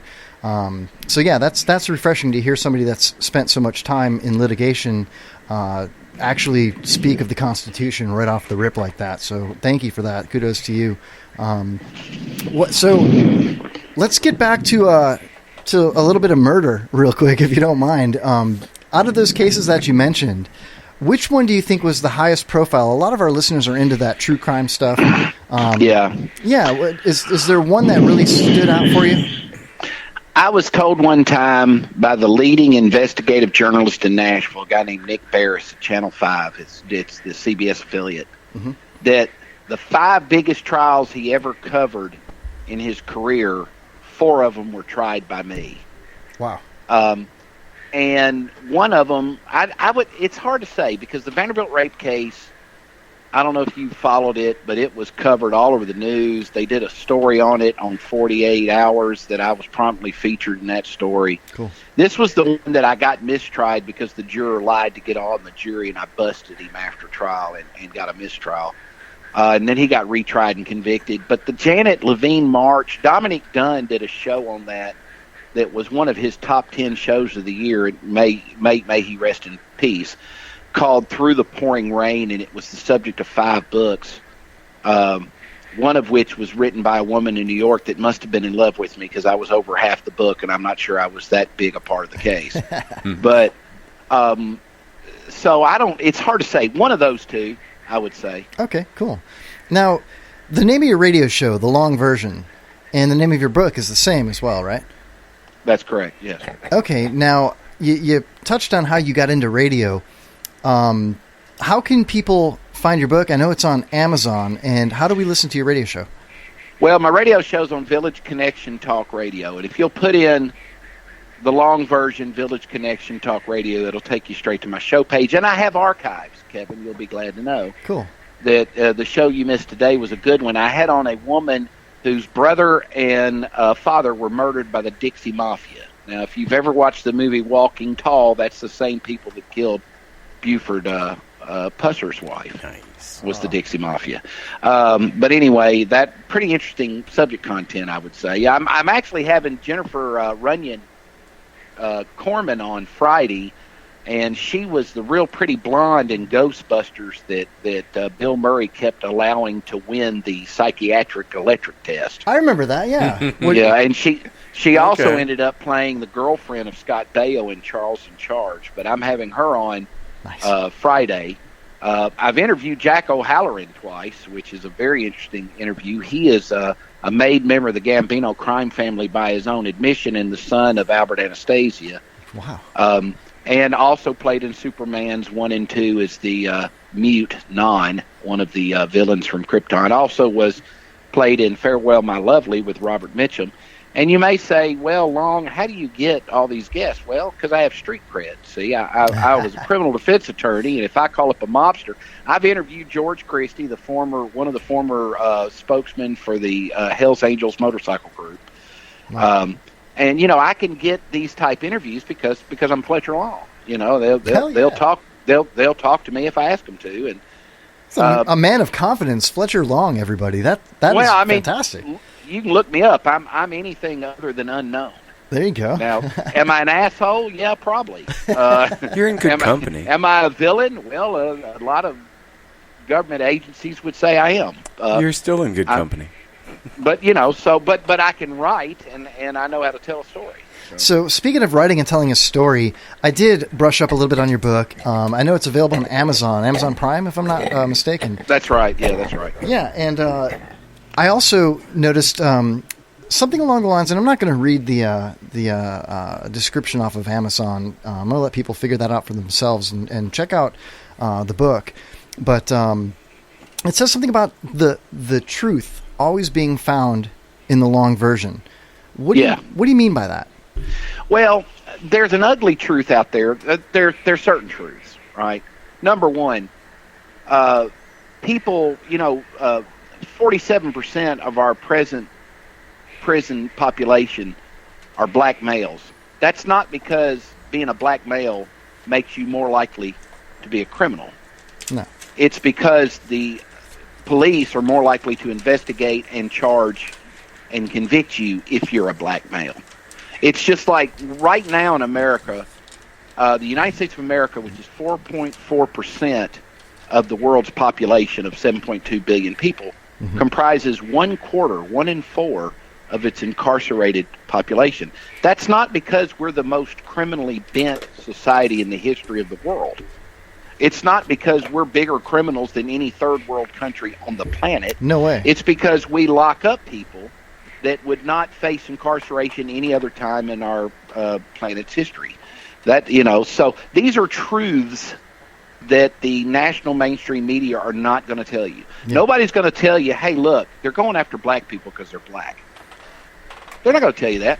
They're not going to tell you that, the cops arrive at a crime scene with the answer, with the problem already worked. You know, they don't arrive at the crime scene wondering who done it. They arrive at the crime scene with a target, and they go there to accumulate the evidence that they believe will validate the conclusion at which they've already arrived. But these are truths, you know, that you will get in the long version, in the book, or on the radio show. The book came about because I wrote blogs after I had people on, right? And so somebody took my blogs and said, hey, you need to publish these. And so I said, all right, well, then why don't you do it? And they did it. So they assembled a book, basically. Right. It's a book, but what's nice about it, Kevin, is you don't have to read them in order. Oh, you really can read them in any order you wish, because they're 53, and you say, well, why 53? Well, we were going to do one a week for 52 weeks, and I made them put Jesus wasn't a billionaire. That's the last one. It's the bonus in the back, the chapter Jesus wasn't a billionaire. The hidden track, if you will. Which, by the way, he was not. And, you know, we seem to have a president that attenuates a great deal of importance to the amount of material success that you accrue, right? I mean, if you've never run a $10 billion real estate empire, you have no business telling him a damn thing. Well, you know, Jesus didn't run a $10 billion real estate empire, and he told a lot of people a lot of things that people maybe should heed. So that one's in there. But I think the book is timeless, so it's not really dependent on what's going on at the time. And I think it's a wonderful read. It's been reviewed very well. If you read the reviews on Amazon Prime, it's been reviewed well. Yeah, it's a good thing. It's selling well, and people like Kevin Holly are the right audience for this book, because you're smart. You're smart enough to get it. So. Thank you. I appreciate that. Don't want to set the bar too high. I'm all about low expectations, Fletcher. And he's not in jail. Well, it's too bad, Kevin. I've looked into you. I know what a genius you are. So. Thank you. That's awesome. Thank you. Hey, Pops is an 82-year-old Korean War veteran. I'm sorry, 83-year-old Korean War veteran. He's in studio with us. He's got a question for you, Fletch. Go ahead, Pops. All right, shoot. Well, it's not a question. Maybe it is a question, but it's an observation. You know, I've had quite a bit of experience in the black community as a provider of homes, as a tool salesman, and just as a friend.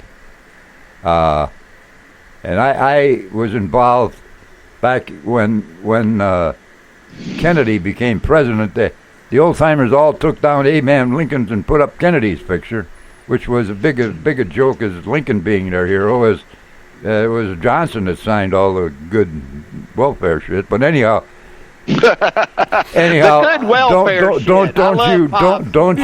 don't you think that maybe because when they all started voting for the Democratic Party, and the Democratic Party was secure in their vote, Donald Trump brought out the point real good, I thought, this year, that the black community has got nothing in return for their vote.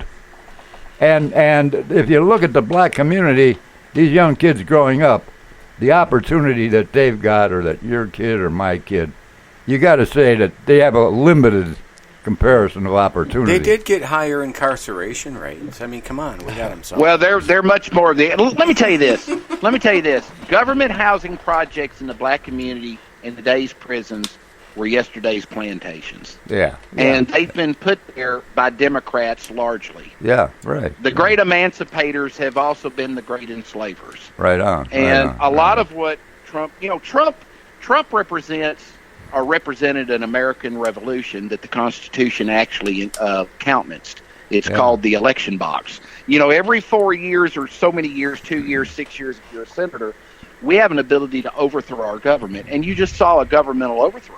Is what you saw when Trump got elected. Yeah. That is entirely not just Democratic but American. But what concerns me, Pops, is we tend to want to silence the critic.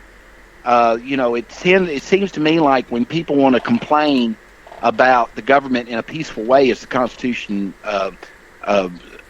permits, they meet into consequences that our founders never intended for the dissident. Yeah. Thomas Paine would be in jail today. Yeah. He never would have gotten away with writing all that shit he wrote in Common Sense, because that would have pissed a lot of people off. See, they'd have gotten him.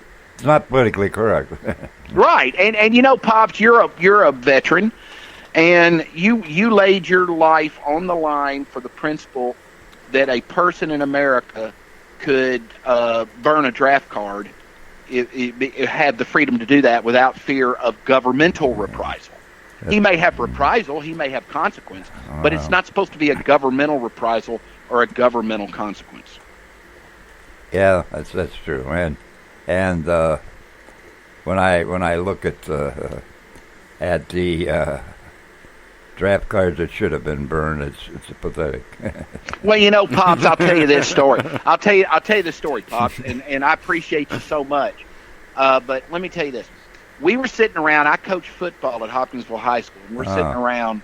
I'm multifaceted. We're sitting around the blockhouse, and we're talking about what are we going to do if a player kneels down during the national anthem.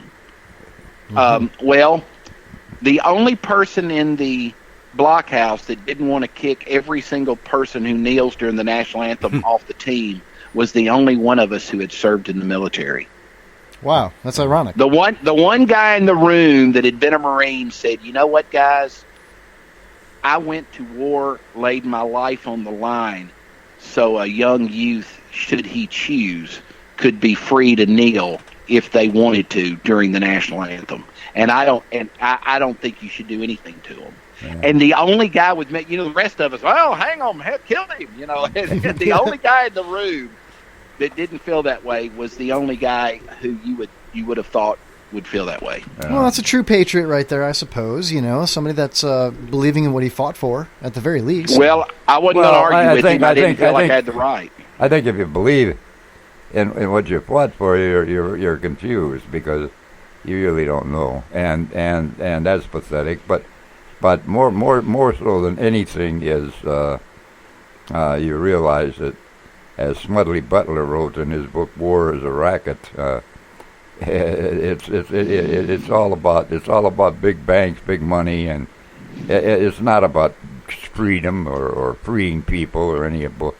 It's about a bureaucratic empire that we got troops in 140 countries for what? We need them like we need another asshole. Yeah, you're talking about the book that was written by Major General Smedley Butler, right? Yeah, twice he received 2 Purple Hearts. He was, well, you read all the battles that he was in, and after the end of the First World War, the troops that he saw them get killed, and saw the guys that had no legs, no arms, no faces. They were still waiting for their mustering out pay. 30 years. He died before the Second World War, but we need to take a whole new look. I mean, I voted for Trump, and I'm going to support the guy to the end, but he's a little bit too trigger happy for me, really. Well, I'll tell you this, and Kevin, this will tell you what Major General Butler thought of war. Mm-hmm. The book had 5 chapters. War is a racket. Who makes the profits? Who pays the bills? How to smash this racket? And to hell with war. Yes. Chapters in the book. But I'm glad you brought up the Trump thing, because he just fired the FBI director James Comey. Yeah. And what's interesting, somebody called me up this morning, a friend of mine, and he said, "Can you believe that that Trump was stupid enough to put in the letter that I've talked to you on 3 occasions and you informed me I was not a target of your ongoing investigation?" And I said, I not only can believe it, but that's exactly what I would have told him to put. Yeah. He said, "What do you mean?" I said, "Well, he who is silent also consents." Right. Yeah. You put it in the letter, and if Kobe doesn't respond, then then I fired him, and I wasn't a target of the investigation. And if I'd have been a target, he a normal person would have said something. Right. If I'm Comey's lawyer, I say, "The following is our response. Dear Mr. Trump, I have no idea how you arrived at the conclusion that we're not a target." Damn sure you're going to admit it. I ain't going to admit it. Yeah, you, sir, were the epicenter. You were the prime target of this investigation, and I reckon that's why you fired me. Yeah. Respectfully, James Comey. That would be his wise move. Yeah, that would be the smart move. I don't think he's too wise. To tell you the truth. You know why you fired me, because I was coming after you and you wanted to stop me, and you actually obstructed a federal investigation, which is a crime in and of itself. Yeah. Now, Fletcher, what do you think about the irony that Bernie Sanders, what was it, 11 months ago or 9 months ago, when asked if Comey should be fired, he said, "I think that would be a good idea. I would agree with that. That would be a good move on his part." And they now, all did. Yeah, they all did. Maxine Waters, everybody did. Well, Clinton insulted him just a week ago. It's called the juxtapositioning of time. 11 months ago, they were mad at him because he was impacting detrimentally the front runners in the Democratic Party's ability to get elected president. Now they love him because he was investigating Trump, or that was the rumor. So it's called the juxtapositioning of time. Yeah. Right on. He's got that. Well, you know what, Fletcher, we are coming up against our hardest break of the night, the end of the second hour here, in just a few minutes. So we got you for a few more minutes if you're game. Are you good? I'm good.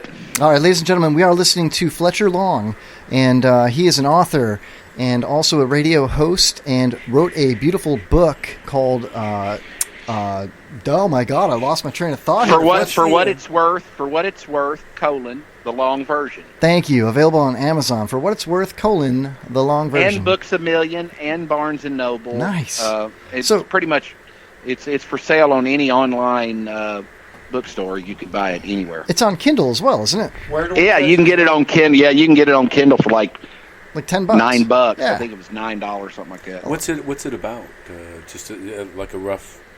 Well, it's my impression of the justice system and where it is run afoul, and why innocent people are getting convicted, and family court system, and there's some stuff in there. I have certain theological treatises. It's a collection of essays. I think you would like to hear my story at some point. I think you'd find it quite interesting, actually. What do you think, Kevin? Yeah, I do. Fletch, if you want. I'm sorry if I call you Fletch and you don't like it. Fletch is fine, baby. Awesome. Just go right ahead. I love it. All right. That's two of my favorite movies of all time. I'm 41 years old. I love it, Kev. That's good. That's good stuff right there. But, check out Patrick Berge, pfc40book.com, at pfc40book.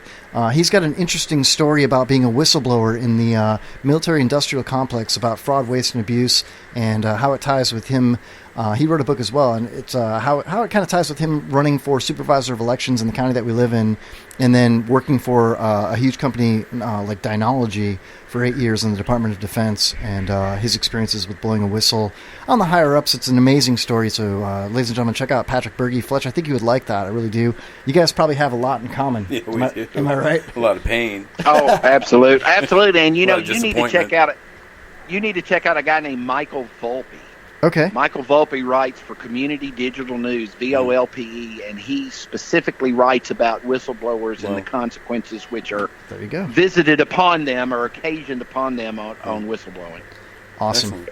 Now, I have a couple of personal questions for you, if you don't mind. Jay, you look like you're chomping at the bit here. Well, yeah, I wanted to see, can we follow you on Facebook, and where do we listen to your show on? Again, yeah. The show can be heard on Village Connection Talk Radio out of Long Island, New York. And yes, you can follow me on Facebook. I'm just Fletcher Long on Facebook. And on Twitter, at Long Version Show. It's important to follow me on Twitter because, hey, I need the numbers. And two, that's where I tweet out show information, guests, and the like. So very nice. Awesome. So a couple of personal questions, if you have a minute, if you don't mind. Yeah, what you got? All right. I noticed I do follow you on Facebook. It's only been a few weeks since I was introduced to you. And I noticed you have a family. And I also noticed that you mentioned how you coach a football team, right?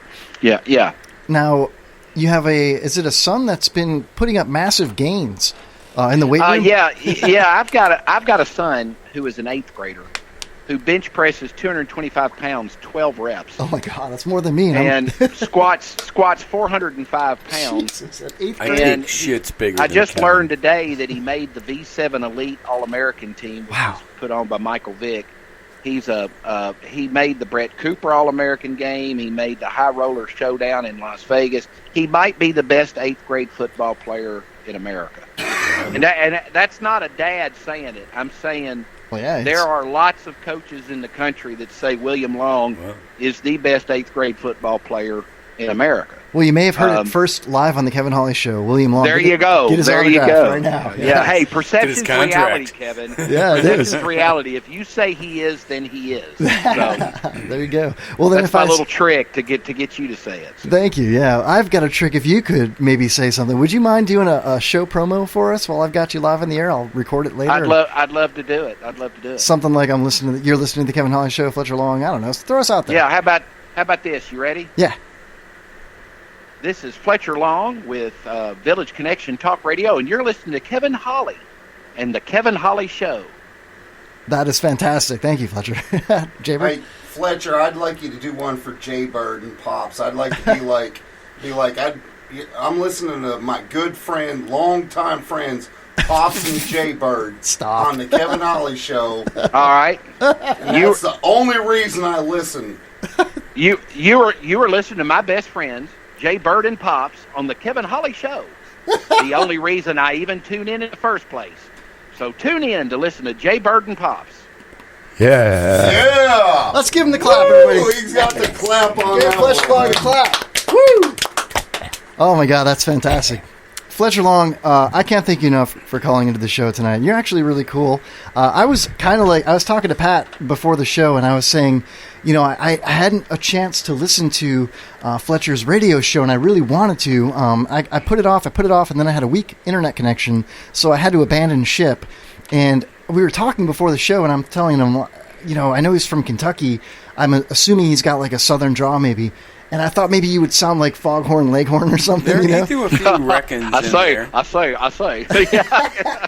You're a little far from that. You do have a very nice southern voice, though. It wasn't quite Foghorn Leghorn, but adorable. I bet the ladies love you. I bet you killed it in court with the female judges. Am I wrong? Oh yeah, you know it, buddy. I mean, it was all they could do to not swoop down there and swoop me up. I'll tell you, if you go to my Facebook, I did a public reading at Books on Main in Hopkinsville, Kentucky. It's about 52 minutes long. It's been viewed like 1,300 times. Yeah, I did see that. But you can actually check out, I read a few of the chapters and stuff, and you can actually check it out a little bit. So. Yeah, I did tune into it, but I was only in for about 35, 45 seconds, and it was in 45 seconds I kill. But you got to get the right 45 seconds. Yeah, see, exactly. The first 45 seconds it kind of sucked ass, but there is a 45-second part in there that was like really good, but you have to go in about 32 minutes. I'll go back to it. Pops, one more thing. Hey, Fletch, is it true that you were so good you had a hard time getting a guy that would lie? All right, that I was so good I had a hard time with a guy who would lie? Defending a guy that would lie. In other words, well, I'll tell you this. That all of your clients wanted to tell the truth. All of my clients were innocent, absolutely. Yeah. But one thing I want you to know is they really That's don't. A good tell lawyer you, right there. Yeah. They don't tell you that they did it, because the last person in the world they want to not believe in them is the guy that's fighting for their life. For sure. So I mean, they're pretty adamant. Nobody comes in. I think one time, and I knew Johnny Cochran, the late Johnny Cochran. Oh yeah. And he the kind of OJ intimated guy. to me. The OJ guy. He kind of intimated to me that OJ might have said more to Jerry Spence, his first lawyer, than he needed to, and that was why Jerry Spence withdrew. And I think Jerry Spence probably said, "Hey, look, don't tell the next lawyer you cut her freaking head off." Okay, I mean that's probably Are you saying more information OJ than that was guy's going to need. possibly guilty? Yeah, are you? Well, are you- I think no. OJ was guilty, but the jury reached the right verdict because the government cheated to convict him. And in our system of laws, that's not okay. Yeah, that's right. The way you convict someone in America is called due process, and it is everything. And that jury did its job, even though the life of those two people dying is still worth the preservation of American democracy. Pops. I mean, you had friends that died for it. They may have died for it. But the rule of law in America is if you cheat government, you lose. That's the price you pay. We have no other consequence to make you bear other than you will lose. Hey, Fletcher, hold on just 1 second. I'm going to go ahead and kill the affiliate feed here, and we'll spill over into the third hour on Spreaker.com. So, IRN listeners, that was Fletcher Long. Thank you for sticking with us. Thank you, Lionel Nation listeners, for enjoying the show. Next week, babies. We'll see you next Wednesday on the IRN. And we are still live here on the Spreaker.com for the third hour. So thank you for doing that, Fletcher. I didn't mean to cut you off there. No, that's no problem, guys. That's no problem. Awesome. So I have one other personal question that I'm dying to ask. I've never been to Kentucky. I own a small sliver of a piece of property, a vacant lot in Arkansas. And I've driven through the Midwest. I grew up in Chicago, outside of Chicago. Are there strip clubs in Kentucky? Do you live in a dry county? What are the laws like there? Actually, to be honest with you, I live in Christian County, Kentucky, which used to be the only wet county. It was kind of funny that Bourbon County was dry and Christian County was wet. There was a strip joint in Oak Grove, Kentucky, which is around the Fort Campbell military base. But other than that, not too many strip joints in Hopkinsville, but right across the line in Clarksville, Tennessee, and on up into Nashville, of course, there's a ton of them. Awesome. Have you frequented those? Oh yeah, I've been to some. Yes, absolutely. Yes. The reason I ask is we are, a bedroom community of Tampa Bay, Florida. We're out here in Newport Richey, Florida, about 20-30 minutes away from the massive amount of strip clubs. He was a lawyer, not a priest. Yes. I mean, I don't know a lawyer that wouldn't walk in a strip club. Exactly. I'm not saying that. Profession. I'm not saying that we frequent strip clubs. Of course, I don't. Well, of course not, Kev. No. I mean, absolutely not. Why would I do something like that? Perish the thought. Why in the world would you want to see He doesn't frequent them unless he's alone or with someone. I bet Pops goes. You better believe it. He trolls the dumpsters downstairs. The only problem is I can't see what I'm looking at anymore. Yeah, gosh, that what episode was that, Jaybird, where it was Pops' birthday and they took him to Mons Venus in Tampa, and it was Camden's first trip at a strip club. I want to say it was like episode 60 something. Check out our show reel, Fletcher, if you're ever intrigued to have your ears bleed. We've got about going on 100 episodes on Spreaker on our show reel. A lot of fun stuff, man. You can just kind of pop through them. That's fantastic, and I really want. Can I thank Joe Williamson for booking me? Hell yeah, on we your love show? him. Joe Williamson, Great man, love that guy. He really is a fantastic guy, and I called him up one night late at night, and he was kind of everybody. We all have these bouts of depression, particularly if your life is mine. But anyway, I called him up one night, and he was a little down, and I was what I was doing is I was making an application for a book reading at a big bookstore in Nashville, right? And they wanted to know, how I was going to publicize it. And I said, well, hey, Joe, do you mind if I put down here that you're my publicist? And he goes, well, that's not going to impress them. I'm really I'm not a big operation or anything. Sure. And I said, oh no, Joe, this is Nashville, Tennessee. Fuck, I mean, you're from California. It wouldn't really matter if you were in a shoebox. They're going to be impressed, But the next day, I called him up and I said, Joe, you have one of the most impressive client lists I've ever seen. I mean, and your clients love you. They sure do, man. And so I love you. So if that's not being a success, then what is success? I'll tell you what, man. I was so happy to interact with Joe Williamson and the Williamson Management Group. One of the first interviews we did about 2 years ago, or I don't know, a year and a half ago, whatever it was Laureen Landon from Huntress Hundra, and she was one of the, Lorene Landon. She was one of the stewardesses in Airplane. Oh yeah. I know exactly who that is. That's exactly right. Yes. Yeah. And well, I approached her on Twitter and was able to book an interview with her. And after that, she was like, any future bookings go through the management group that I belong to. And that's how I met Joe. And he gave me a call, and he's got that awesome Canadian accent. He's like, "Hey, Kevin, how you doing, eh?" Yeah. And he's been nothing but stellar to our program here. He has hooked me up and with so many talented actresses, actors, writers, directors, producers, and authors that you're right. If that's not the definition of success, when your clients love you and the people that you book your clients on their shows love him. You know what I mean? It's an amazing thing. It really is. So definitely. Well, I know this. When Joe Williamson calls me up and says, "Hey, I need you to interview so-and-so," I'm doing it. Yeah, exactly. So if you're thinking about getting someone to manage your career and you want publicity, that's the damn guy to do it. Fletcher, I'll tell you what, I've never told him no, and it's been going on 2 years now. And never I know. once. I mean, you obviously will interview anyone. I mean, I'm living proof that you ain't what in the hell are you culling if you're letting me on? He interviewed me. He did a whole show on me. Oh my God. Oh my God, that's true, man. It's actually true, but yeah. I'll tell you something now. There is a guy in New York you might want to avoid. This guy's his name Gerard Sclafani, and he contacted me and he said, I am the Capi de Tutti. I'm the Capi de Tutti.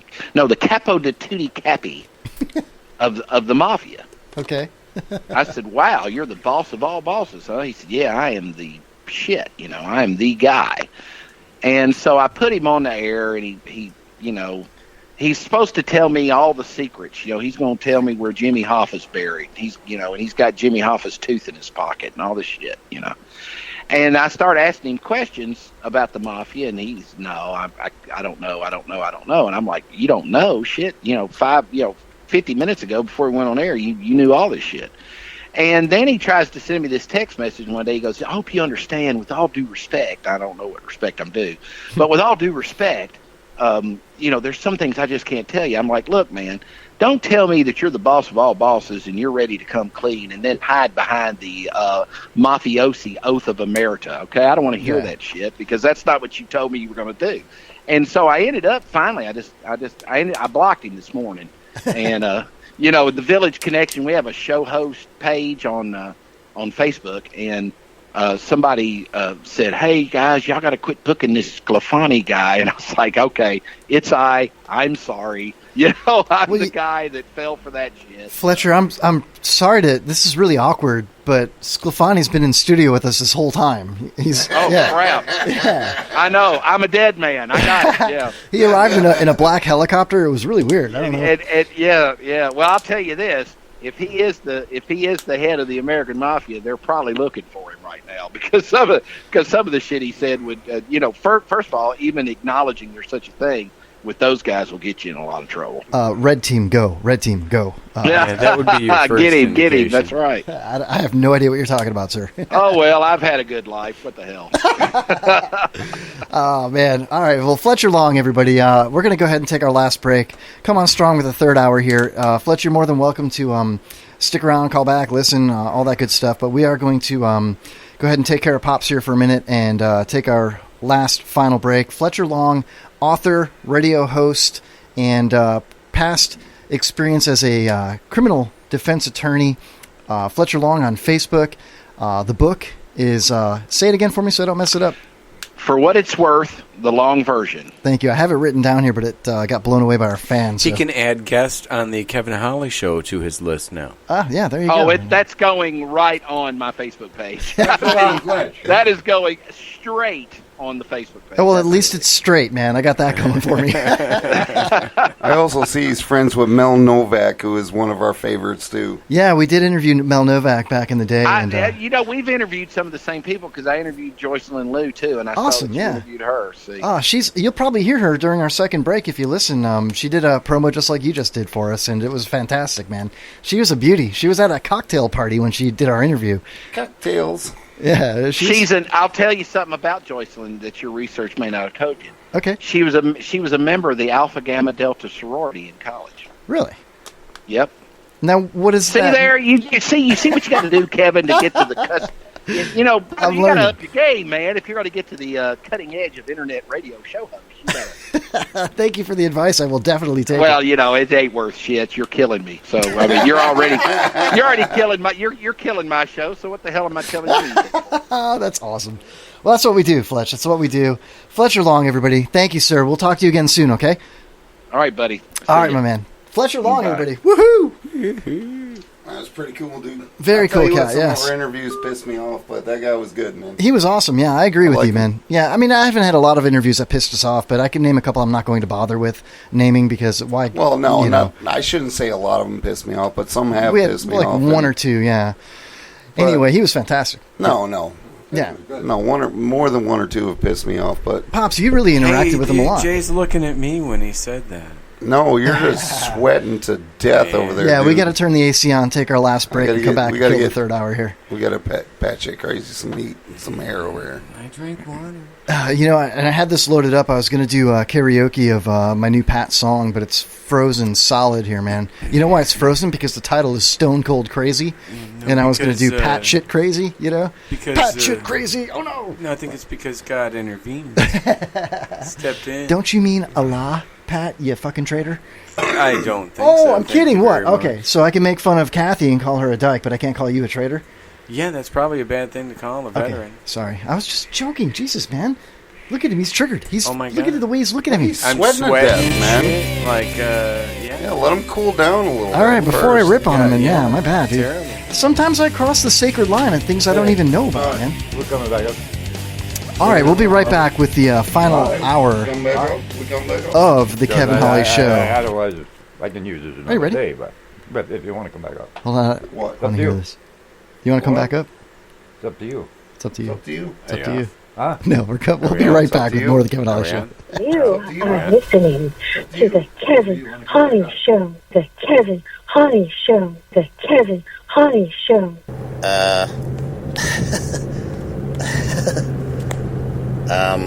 Hey. Hey, Beavis. Yeah. Yeah. What do you want? I was like listening to a show today. Yeah. Yeah. It was like called the Kevin Holly Show. It was like pretty cool and stuff. They were talking about naked chicks and things. That's pretty cool. Yeah. So that's pretty cool. Hey, Beavis, you should listen. What do you listen to it on? You listen to it on the radio, dumbass. Yeah. Oh, yeah, that's right. Yeah. Get it on the radio. Radio.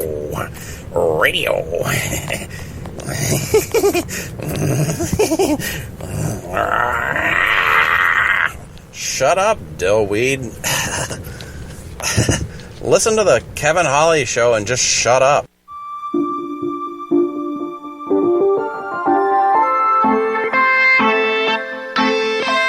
I just can't seem to find a way to fall asleep. Mentally exhausted and I'm tired of counting sheep. Thoughts are running circles in my head. Don't be afraid. Some things are better unsaid until the darkness fades. Don't believe everything on your TV screen. The media has a way to make you want to scream. I believe if we all stand up together, we push out the haters.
resident of Miami-Dade County, it is your right to know the names and likenesses of sex offenders living in your area.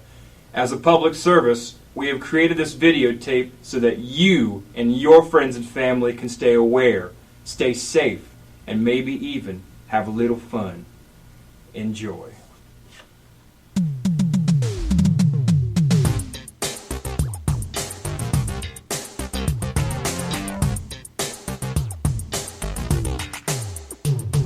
State of Florida has asked us to disclose our sexual crimes to you. We were bad, but now we're good. We're moving into your neighborhood. You know we're trying our best to be functioning members of society. We're not here to start no trouble. We're legally required to do the sex offender shuffle. I'm Larry Arthauer, and I'll refrain from touching my neighbor's kids again. What I did was not too kind, but I'm a nice guy, you'll come to find. I've got a backyard and a real nice pool. Y'all should come over for a barbecue. We can make some cold drinks in my blender, but do keep in mind that I'm a sex offender. Vernon Douglas is my name. My battery arrest is what brought me fame. But there's much more to know about me. I love to dance and I love to ski. I zip and zoom on through the snow. Just strap on my boots and watch me go. But I can't ski until December. Till then I'm just a sex offender. I'm Charles Dolan, dropping rhymes. I've been arrested 7 times. I know that sounds like a lot. 3 of those times were for vandalism. Feel real bad, I got caught. Might do it again, probably not. I'm not here to make pretenses. I'm here because of my sex offenses. I'm Sam Pound, I'm number 1. Apologizing for what I've done. In case you were wondering what that was, I snuck into a bathroom and I eat no truffles. I'm just here to do the sex offender shuffle.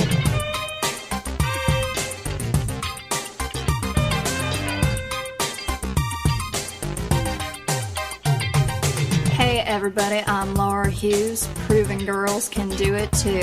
And by it, I mean touch your cousin. Was it worth it? No, it wasn't. You won't find me in your child's playset, cause I gotta wear this ankle bracelet. I'm not here to go on a bender, I'm here because I'm a sex offender. Last name Bermholt, first name Mark. I'm moving in somewhere on your block. Not in a house, but in a van. If you need me to move it, I sure can. The last thing I want is any trouble. I've learned my lesson from the sex offender shuffle. I'm the one they call Arthur Chase. They said I didn't have to show my face. My first trial ended in a hung jury. If I'm found guilty, they'll unblur me. I'm not the necrophiliac Arthur Chase. That's a different Arthur Chase. I'm not here to be my own defender. I'm here because I'm possibly a sex offender. Okay, real quick, I'm not like these people. Okay, this is an extortion plot by my ex-wife, who's the only witness, and she's trying to take away my kids. And I'm not here to pack my duffel. I'm just here to do the sex offender shuffle. State of Florida has asked us to disclose our sexual crimes to you. We were bad, but now we're good. We're moving into your neighborhood. We're obliged to admit the crimes for which we were convicted. We're not here to start no trouble. We're legally required to do the sex offender shuffle.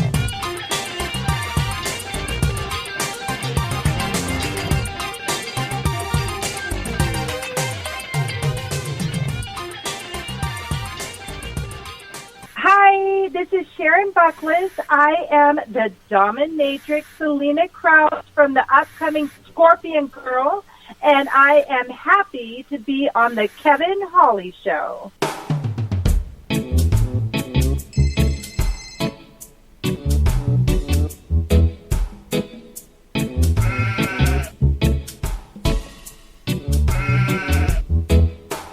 Please, don't you fuck my goat. Don't fuck my goat, 'cause I don't want my goat to be fucking anyhow.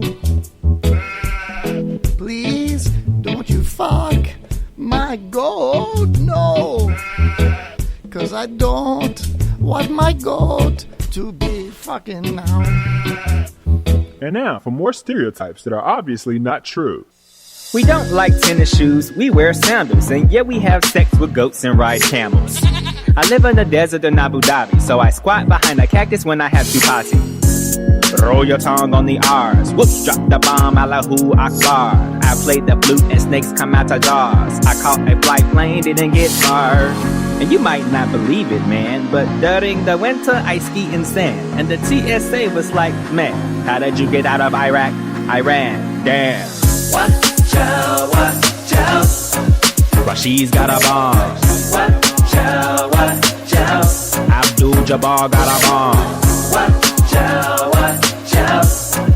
Amir's got a bomb. Watch out, watch out. Malcolm X got a bomb. I'm a billionaire. Check my Equifax. Always wearing turbans and bedsheet hats. An Arabian day in the life. See, I have 10 leashes, one for each wife. And I have 10 bombs, one for each flight. That I put my wives on, they speak without permission. Then, mommy, look, there's a plane in the air. I swear, it was just there. We're all Muslims, Salam, and we all live in a cave, Saddam, where we all eat lots of hummus, yum. My first website was thebomb.com. And you might not believe it, man, but during the winter I ski in sand. And the TSA was like, man, how did you get out of Iraq? Iran, damn. Watch out, watch out. Hussein got a bomb. Watch out, watch out. Ramir Rashid got a bomb. Watch out, watch out. Obama got a bomb. Watch out, watch out. Osama bin Laden got a bomb. Well, not anymore. Don't touch my hat, it's sacred. I can make all my wives get naked. I have a phobia, I'm afraid of bacon. We need RPG, I can make it. We own mini mobs and gas stations, but people buy beer to get wasted. Like 9/11 victims, I take Whoa, dude, you don't, you don't say that. Why did you Wasted like stop 9/11 victims? Fuck no, we don't say that shit in America. Oh, You might say that I shit didn't- over in Lebanon, Afghanistan, wherever the fuck you from, I but in didn't- America, you get your ass killed out here, boy. I'm Take sorry. that shit out the lyrics. Right now, before I shove a cactus didn't up your know. sandy ass. I'm Right now, I ain't playing. Okay, Shit. I'm erasing it. I erased it. Throw that damn falafel in the trash and focus. It's gone, sir. I'm sorry. Cue the goddamn music. As the world waits for my plans to unfoil, during spring I jet ski on oil, and I bummed all sorts of different places, and the TSA is the most racist. They be like, Watch out, watch out. Rashid's got a bomb. Watch out, watch out. Abdul-Jabbar got a bomb. Watch out, watch out. Amir's got a bomb. Watch out, watch out. Malcolm X got a bomb. Watch out, watch out. Hussein got a bomb. Watch out, watch out. Ramir Rashid got a bomb. Watch out, watch out. Obama got a bomb. Watch out, watch out. Osama bin Laden got a bomb.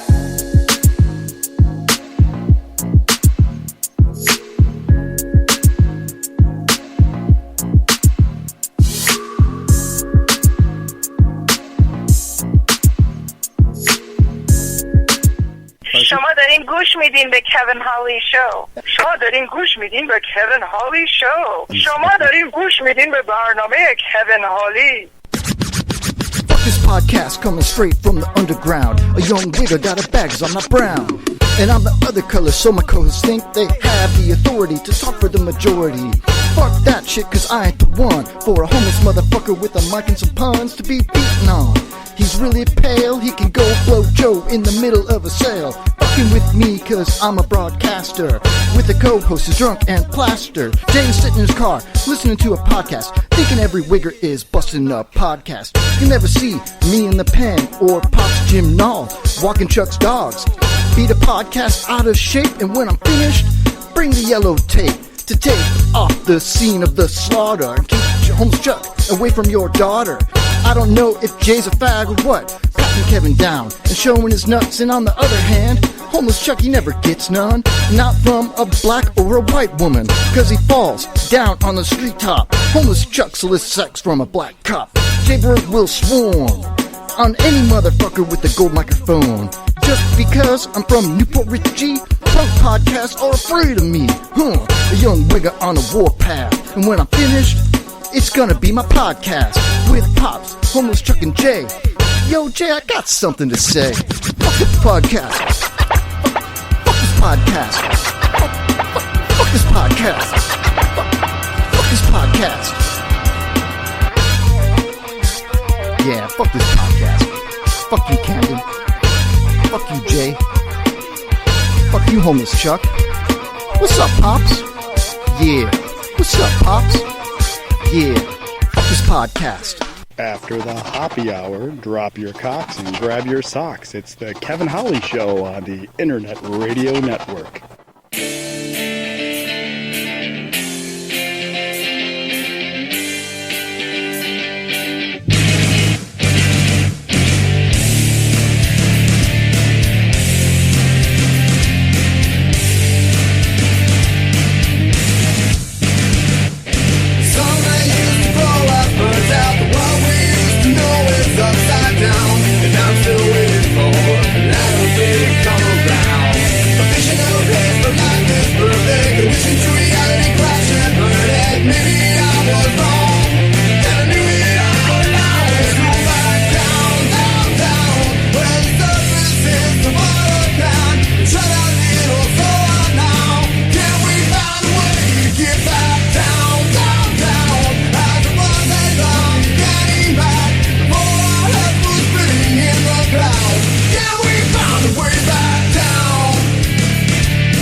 Amigos y amigas, es el tiempo para más de la Kevin Holly Show. ¡Gol!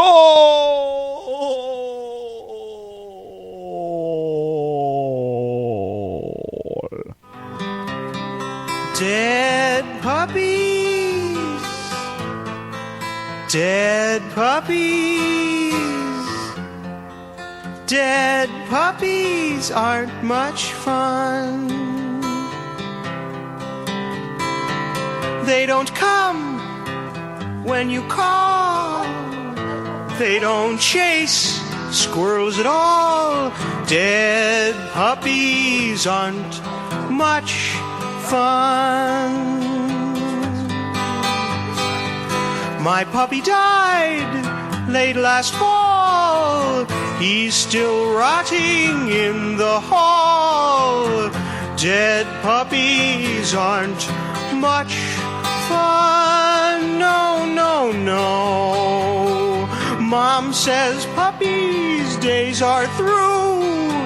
She's going to throw him in the stew. Dead puppies aren't much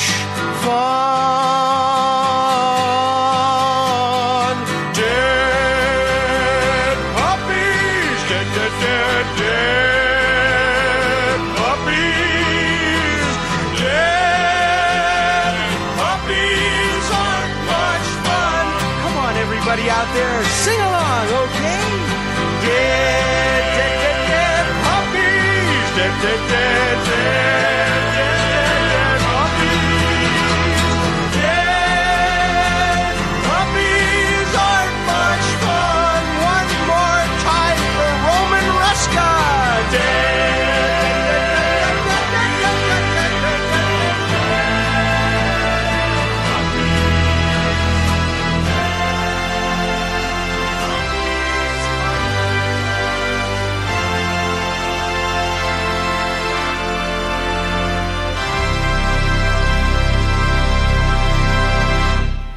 Welcome back to the Kevin Holly Show. What in the butt? This radio person is the whole problem. Are we going to allow this guy to be heard by anyone who can turn a dial? Got a pirate radio station. Nobody knows who he is. You out there? You listening?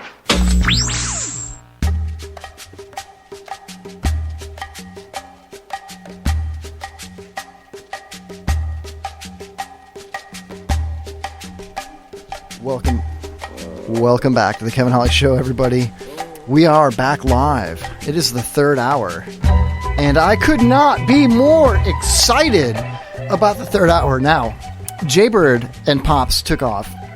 Jaybird is physically, mentally, and emotionally drained, as is Pops, after having major hip surgery and a titanium post put into his hip. So they took off a little early, which is fine. Thank you, Jaybird and Pops. I hope you guys enjoyed that. For those of you sticking around listening on the IRN, we love Jay and Pops. They are the original, besides Homeless Chuck, cast of the Kevin Holly Show. But, that being said, we do have Pat Berge sticking around for the third hour. Pat Berge, what the hell? How are you, buddy? Can't get rid of me, can you, Kev? I try to get rid of you, and it's like... You should have moved that stone from the door downstairs. I should have made a parody. Meant to keep the vagrants out. I should have made a parody about you, man. Really? Then we'd be fine, you know? Lori B., my fiance, sent me a Facebook message of a couch that she would like me to purchase for the home. Nice, nice. Cool. It's a nice now, couch. I was asking it, why do you call her always Laurie B? I asked that because it would imply that you have like a whole, like a C, D, E, and F. No. No? Negative. You're not trying to keep them in order? I think maybe we should ask her. What do you think?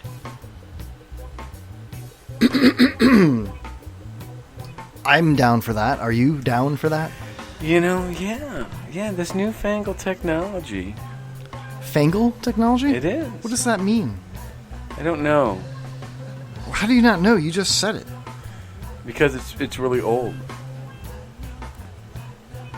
This technology is old. It's an old saying. Do you hear the phone ringing while the music's playing while we're both talking? This is high tech.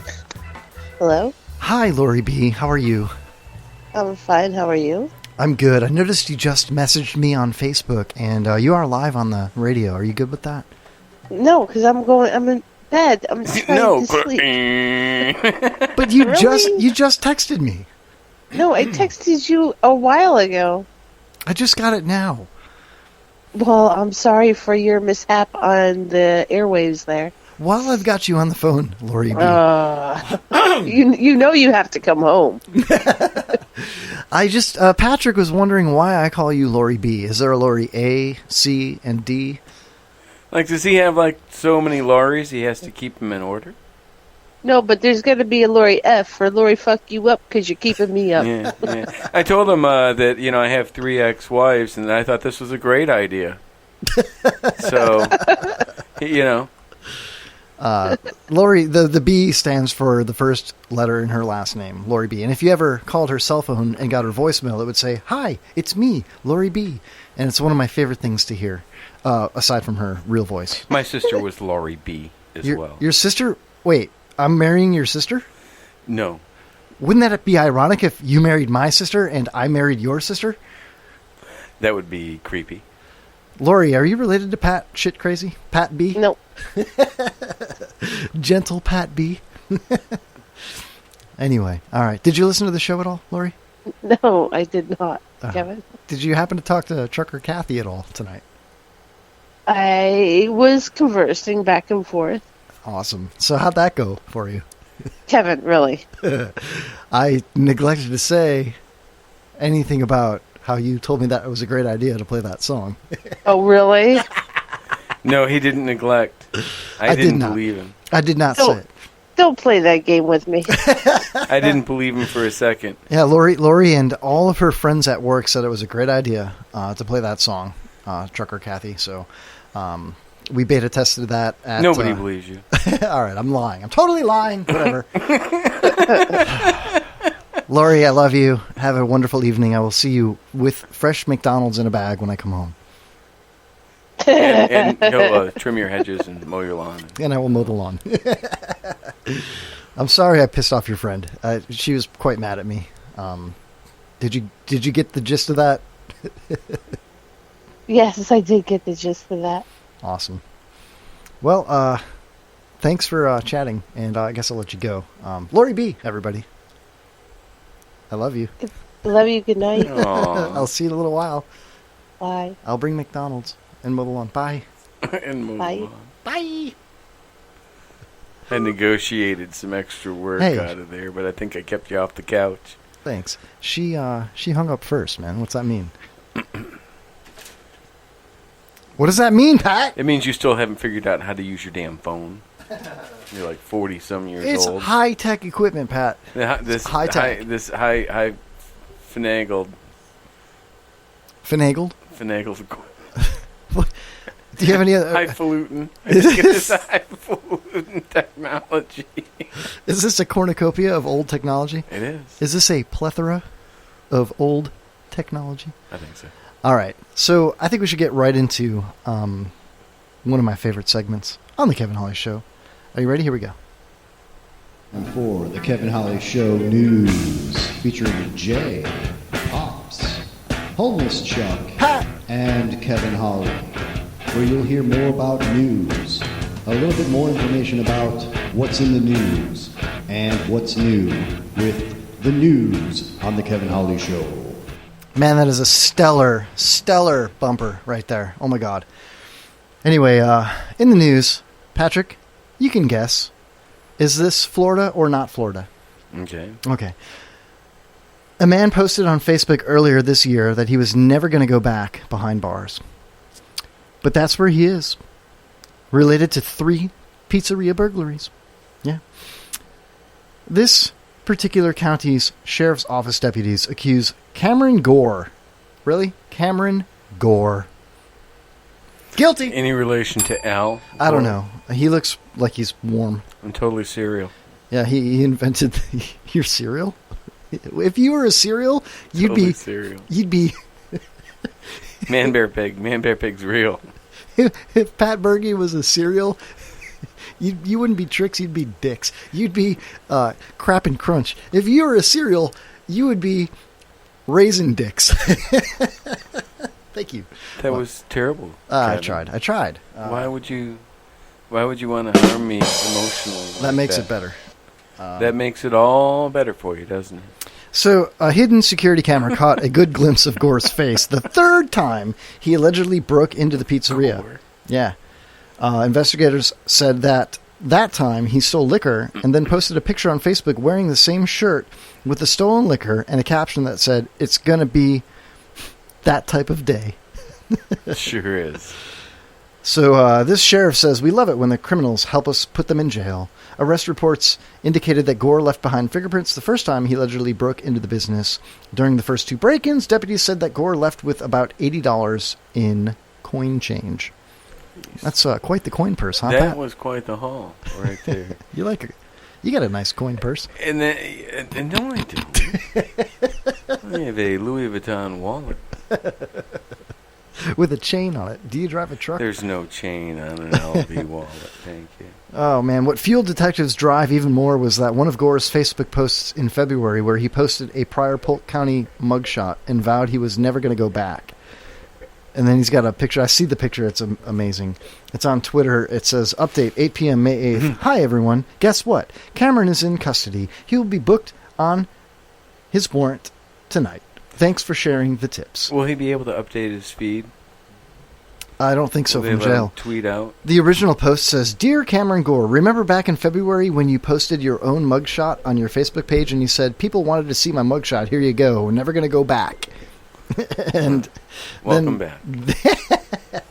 Can you guess where?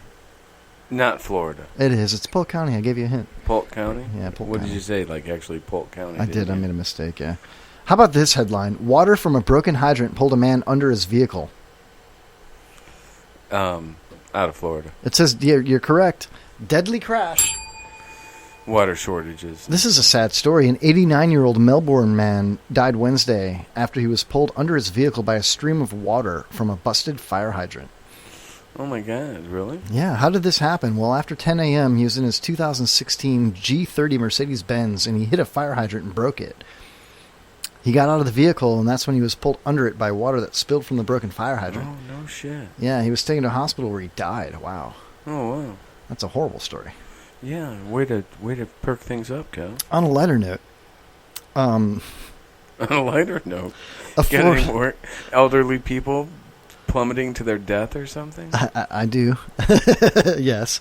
I have a Fort Pierce, Florida woman. The U.S. Coast Guard rescued a Florida woman from a fire. The Coast Guard rescued someone from a fire? No, negative. The U.S. Coast Guard rescued a Florida woman from a frightening assault by a herd of... Can you guess what herd assaulted her? Chihuahuas. No, bigger. Pigs. She's a 400-pound woman that was assaulted by a herd of... Cats? The Coast Guard rescued her. A herd of manatees? Look at the big brain on Pat! No. Yep, this tourist was on vacation and she went for a swim around 2 p.m. in the afternoon when she was suddenly caught up by a herd of male manatees that possibly mistook the poor woman for a female manatee. I was just playing around in the water. Oh, shit. She says, I was just playing around in the water when I suddenly noticed a herd of manatees next to me. At first I was curious, but eventually I became scared when they started getting agitated, she recalls. Visibly traumatized by the latest events, then something pulled me under the water, and as I gagged for air, I felt the crushing weight of one of those beasts on my back, and at that moment I thought I was going to die. She was getting raped by a sea cow that mistook A her herd. for another sea cow. She was getting gang raped. Gang raped. By a herd. Gang raped by sea cows. That's funny to you? Oh, it's a dear tragic God. story. Oh, no. Have you no soul? Oh, no. You have no soul. That's like the funniest freaking story I've ever heard. I'll It continue. Can't be real. She says, it all happened in a flash. All I remember is the horrifying sight of the manatees trying to grab me and force me into submission. Luckily, a man on a jet ski caught their attention and scared them away moments before the Coast Guard rescued me. She told local news reporters. Then, a bloody vaginal discharge, Pat. The sexual assault. Here, look at you. We need some Barry White music right now for the sea cows. Okay. I can do that. I can do that. Oh my God, dude. This is the first time she was ever assaulted by a herd of manatees. We got it together, didn't we? Yeah. Oh, yeah. So nice, she got to say it twice. The sexual assault of the herd of manatees on a human being could be explained by the menstrual cycle of the vacationer, believes Jane Keller, professor of biology at the University of South Florida. Oh, man. That does make sense. When a female manatee goes into her menstrual cycle, she is soon detected and pursued by numerous male manatees throughout the cycle. During that time, the female can mate with a dozen or more males in what is known as an estrus, or mating herd. It is possible that the animals mistook the bloody vaginal discharge of the victim's period as a female manatee in estrus. Did this happen on Cinco de Mayo? There could have been. It was a daiquiri, I swear. It was a margarita, strawberry margarita, on the rocks with salt. I wonder. Come on. I wonder if they were like, well, it's not the prettiest one here. But, you know. Well, she's lucky to be alive. Oh, God. A 17-year-old lifeguard present during the sexual assault believes she's lucky to be alive. Well. And I quote, "We often see manatees nearby, but it's the first time they attacked someone." They attack her. There were so many They manatees. just being really friendly. There was at least 10 of them. They were fighting against each other to get on her back and hump her. It was like a big manatee gangbang. Yeah. She is definitely lucky to be alive, he acknowledges, visibly distraught by the whole affair. She should be thankful. That shit doesn't happen to her at TGI Fridays. No, hell no. But they do play this music there. She's like the one that no one will sit next to. Yeah, you got all the flair, the buttons, and you're a waiter. She was the belle of the frickin' ball at that dance. She's going to go to Fridays next Friday, and the waiter's going to have all that flair and buttons, and one of them's going to say, "Save the manatees," and she's going to get triggered and be like, "No! Fuck the manatees! No, don't really fuck them!" She's going to have, like, what's that syndrome? Stockholm syndrome? Stockholm syndrome, where she's going to start missing them, being sympathetic. And then she'll just swim with them. She'll come back out and swim with them, and they'll ignore her and be like, "Leave me, bitch. I was drunk. I was Cinco de Mayo. Leave me alone." That's ridiculous. That's the craziest story I ever heard. Well, get ready, because there's Oh, God. plenty more where that came from, Pat. That is a good one. It is. I actually. can't believe I didn't hear that. I Hanging can't in the either. wrong. That's definitely Florida, by the way. Ding. The manatees gave it away. All Holy right. Jesus. Here we go. How about this one? Out of Cincinnati, Ohio. It only gets worse, Pat. Welcome to the news on How the Kevin could Holly it Show. get worse than being raped by a group of a herd of manatees? I'll tell you. A babysitter was transported to a hospital. Now, this is all Facebook saved. I saved all of these articles and have not read them. I was scrolling through my timeline for the last 7 days, and I decided to save certain articles to read live on the show without any editing or preconceived ideas. Mm-hmm. So this is our news and Facebook saved segment here without any bumper If music. it's on Facebook, it must be true. Of course. Now, this one comes from a very reputable news source. Anyway, a babysitter was transported to a hospital after inserting what into her vagina? Pat? A what? What did she insert into her vagina? But who? A babysitter was transported to a hospital after inserting this into her vagina. A babysitter. A bottle of formula to warm it. Close. But she decided to warm the baby instead. She put the baby in her vagina. Apparently so. In Cincinnati, Ohio, a 31-year-old woman was admitted to the University of Cincinnati Medical Center yesterday after the 14-month-old toddler she was babysitting got stuck in her vaginal cavity. Oh. Latifah Brown. Oh. Don't say it. What? Latifah Brown called 911 around 9:30 p.m. last night, reporting that she had a baby stuck in her vagina. Yep. Kathy in the chat room says a rattler. No. Oftentimes, somebody would take there's a baby in my vagina as like, oh, somebody's giving birth. Yes. A dispatcher at 911. This was like, she's trying to, what, she thinking she's a kangaroo or something? No, they have a Joey pouch. back in the pouch or They something? put him in a pouch. That's different. What was she doing? What did Well, let me explain, Pat. Did she put him back breech? Did she just put him in so by many the questions. feet? Yeah, I don't know. Well, let's find out. The operator first assumed that she was giving birth at home and dispatched an ambulance to the site.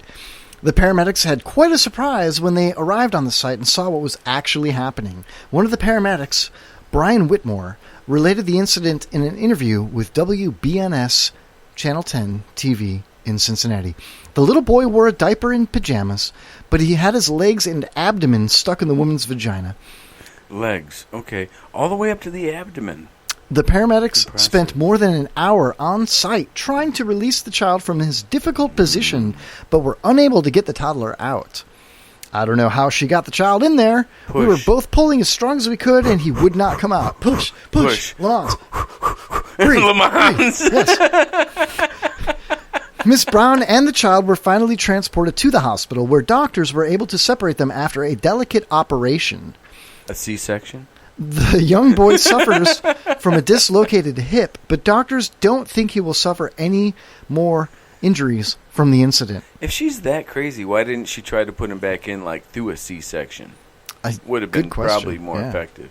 The babysitter Please don't try that at home, folks. She was interrogated by police and confessed to deliberately inserting the child in her vaginal cavity. It wasn't an accident? Nope. She explained that she was feeling depressed after her doctor told her she could never have children and wanted to know how it felt to give birth. Well, now she knows. Now she knows.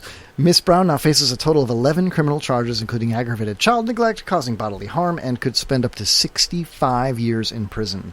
Probably a safe place for her to be. Yeah, her lawyers asked for a psychiatric evaluation, claiming that she was not fit to stand trial. Really? Depending on the results of the evaluation, her trial could begin in June. Yeah, well, you know, she's completely normal. She sounds completely normal. All right. So that happened, Pat. Yeah, it did. Also in the news. Brought me down from the fun I had with the manatee. You had fun with the manatee? No, with the manatee from earlier. I know, that was a rhetorical question, Pat. Cinco de manatee. Wow. Also in the news, a man was nearly hit by a prop that fell off of an airplane into the Indian River.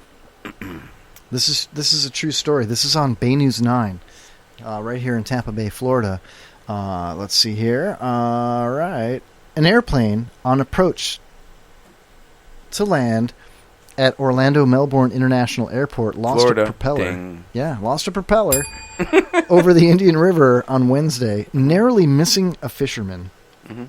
Now you go on BayNews9.com, and the prop is huge. It's like as big as his boat, dude. Mm-hmm. I heard this giant splash over my shoulder. Let me go ahead and read it in Turner Breeden's voice. This guy looks like he's got long hair, trucker hat, some sunglasses, a fuzzy goatee, and fuzzy beard, t-shirt. Do you have a straw you could place in your mouth? Maybe chew on a pen. That's a great idea. I do.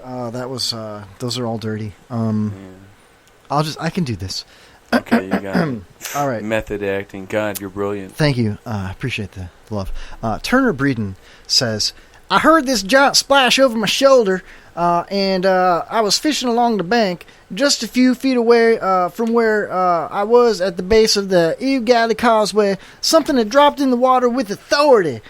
It wasn't a potential fish to catch or frolicking dolphins. It was none of that. I turned around and I saw a huge circle where the splash was, and I see this shiny thing. He saw a shiny thing, Pat. Mm-hmm.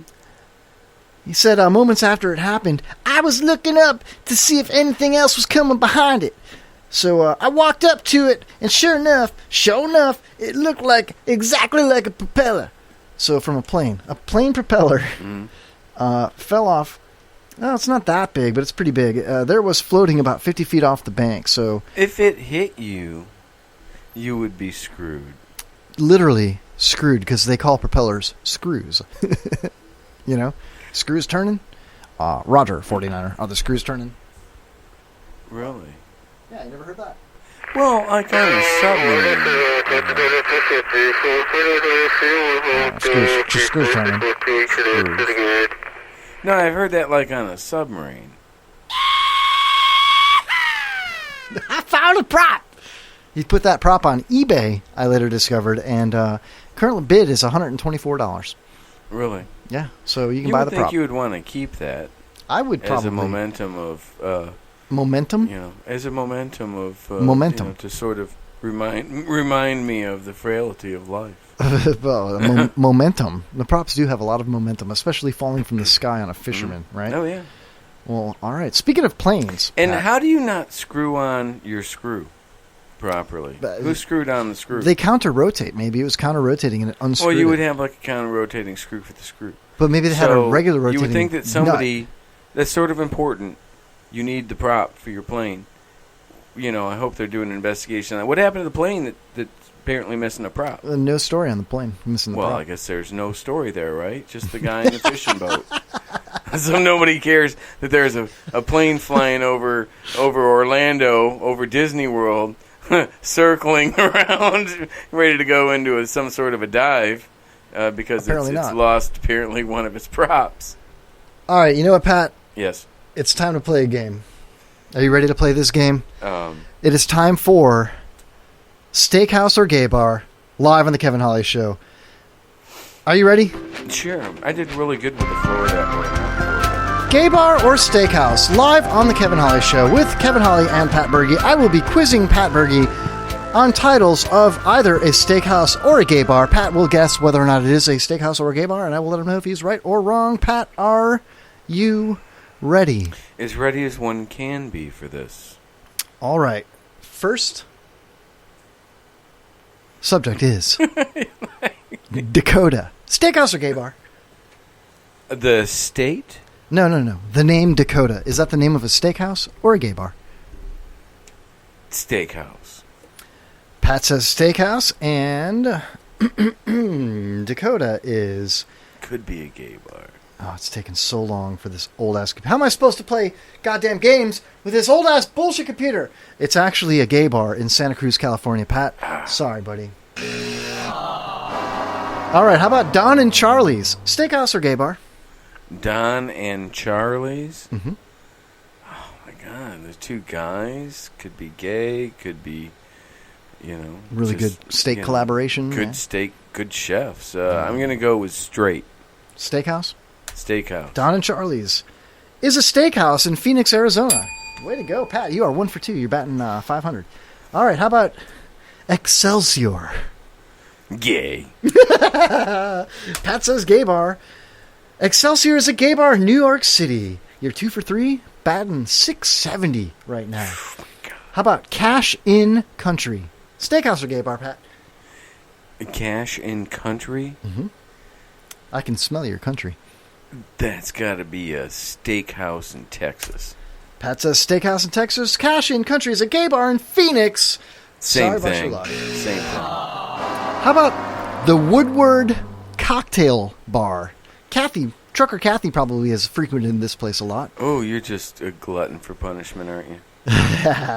Then I'm saying it's a gay bar. The Woodward Cocktail Bar is a gay bar in Detroit, Michigan. Pat shit crazy. I wasn't implying anything with Kathy. I want you to keep your anger focused on Kevin. All right. How about Uncle Charlie's? You have an Uncle Chuck, don't you? I had an Uncle Charlie. Uncle Charlie's, is that a steakhouse or a gay bar, Pat? And it's got to be a steakhouse. Pat's going to go with steakhouse. I'm looking in the chat room for any feedback here. Uncle Charlie's, steakhouse or gay bar? Pat says steakhouse.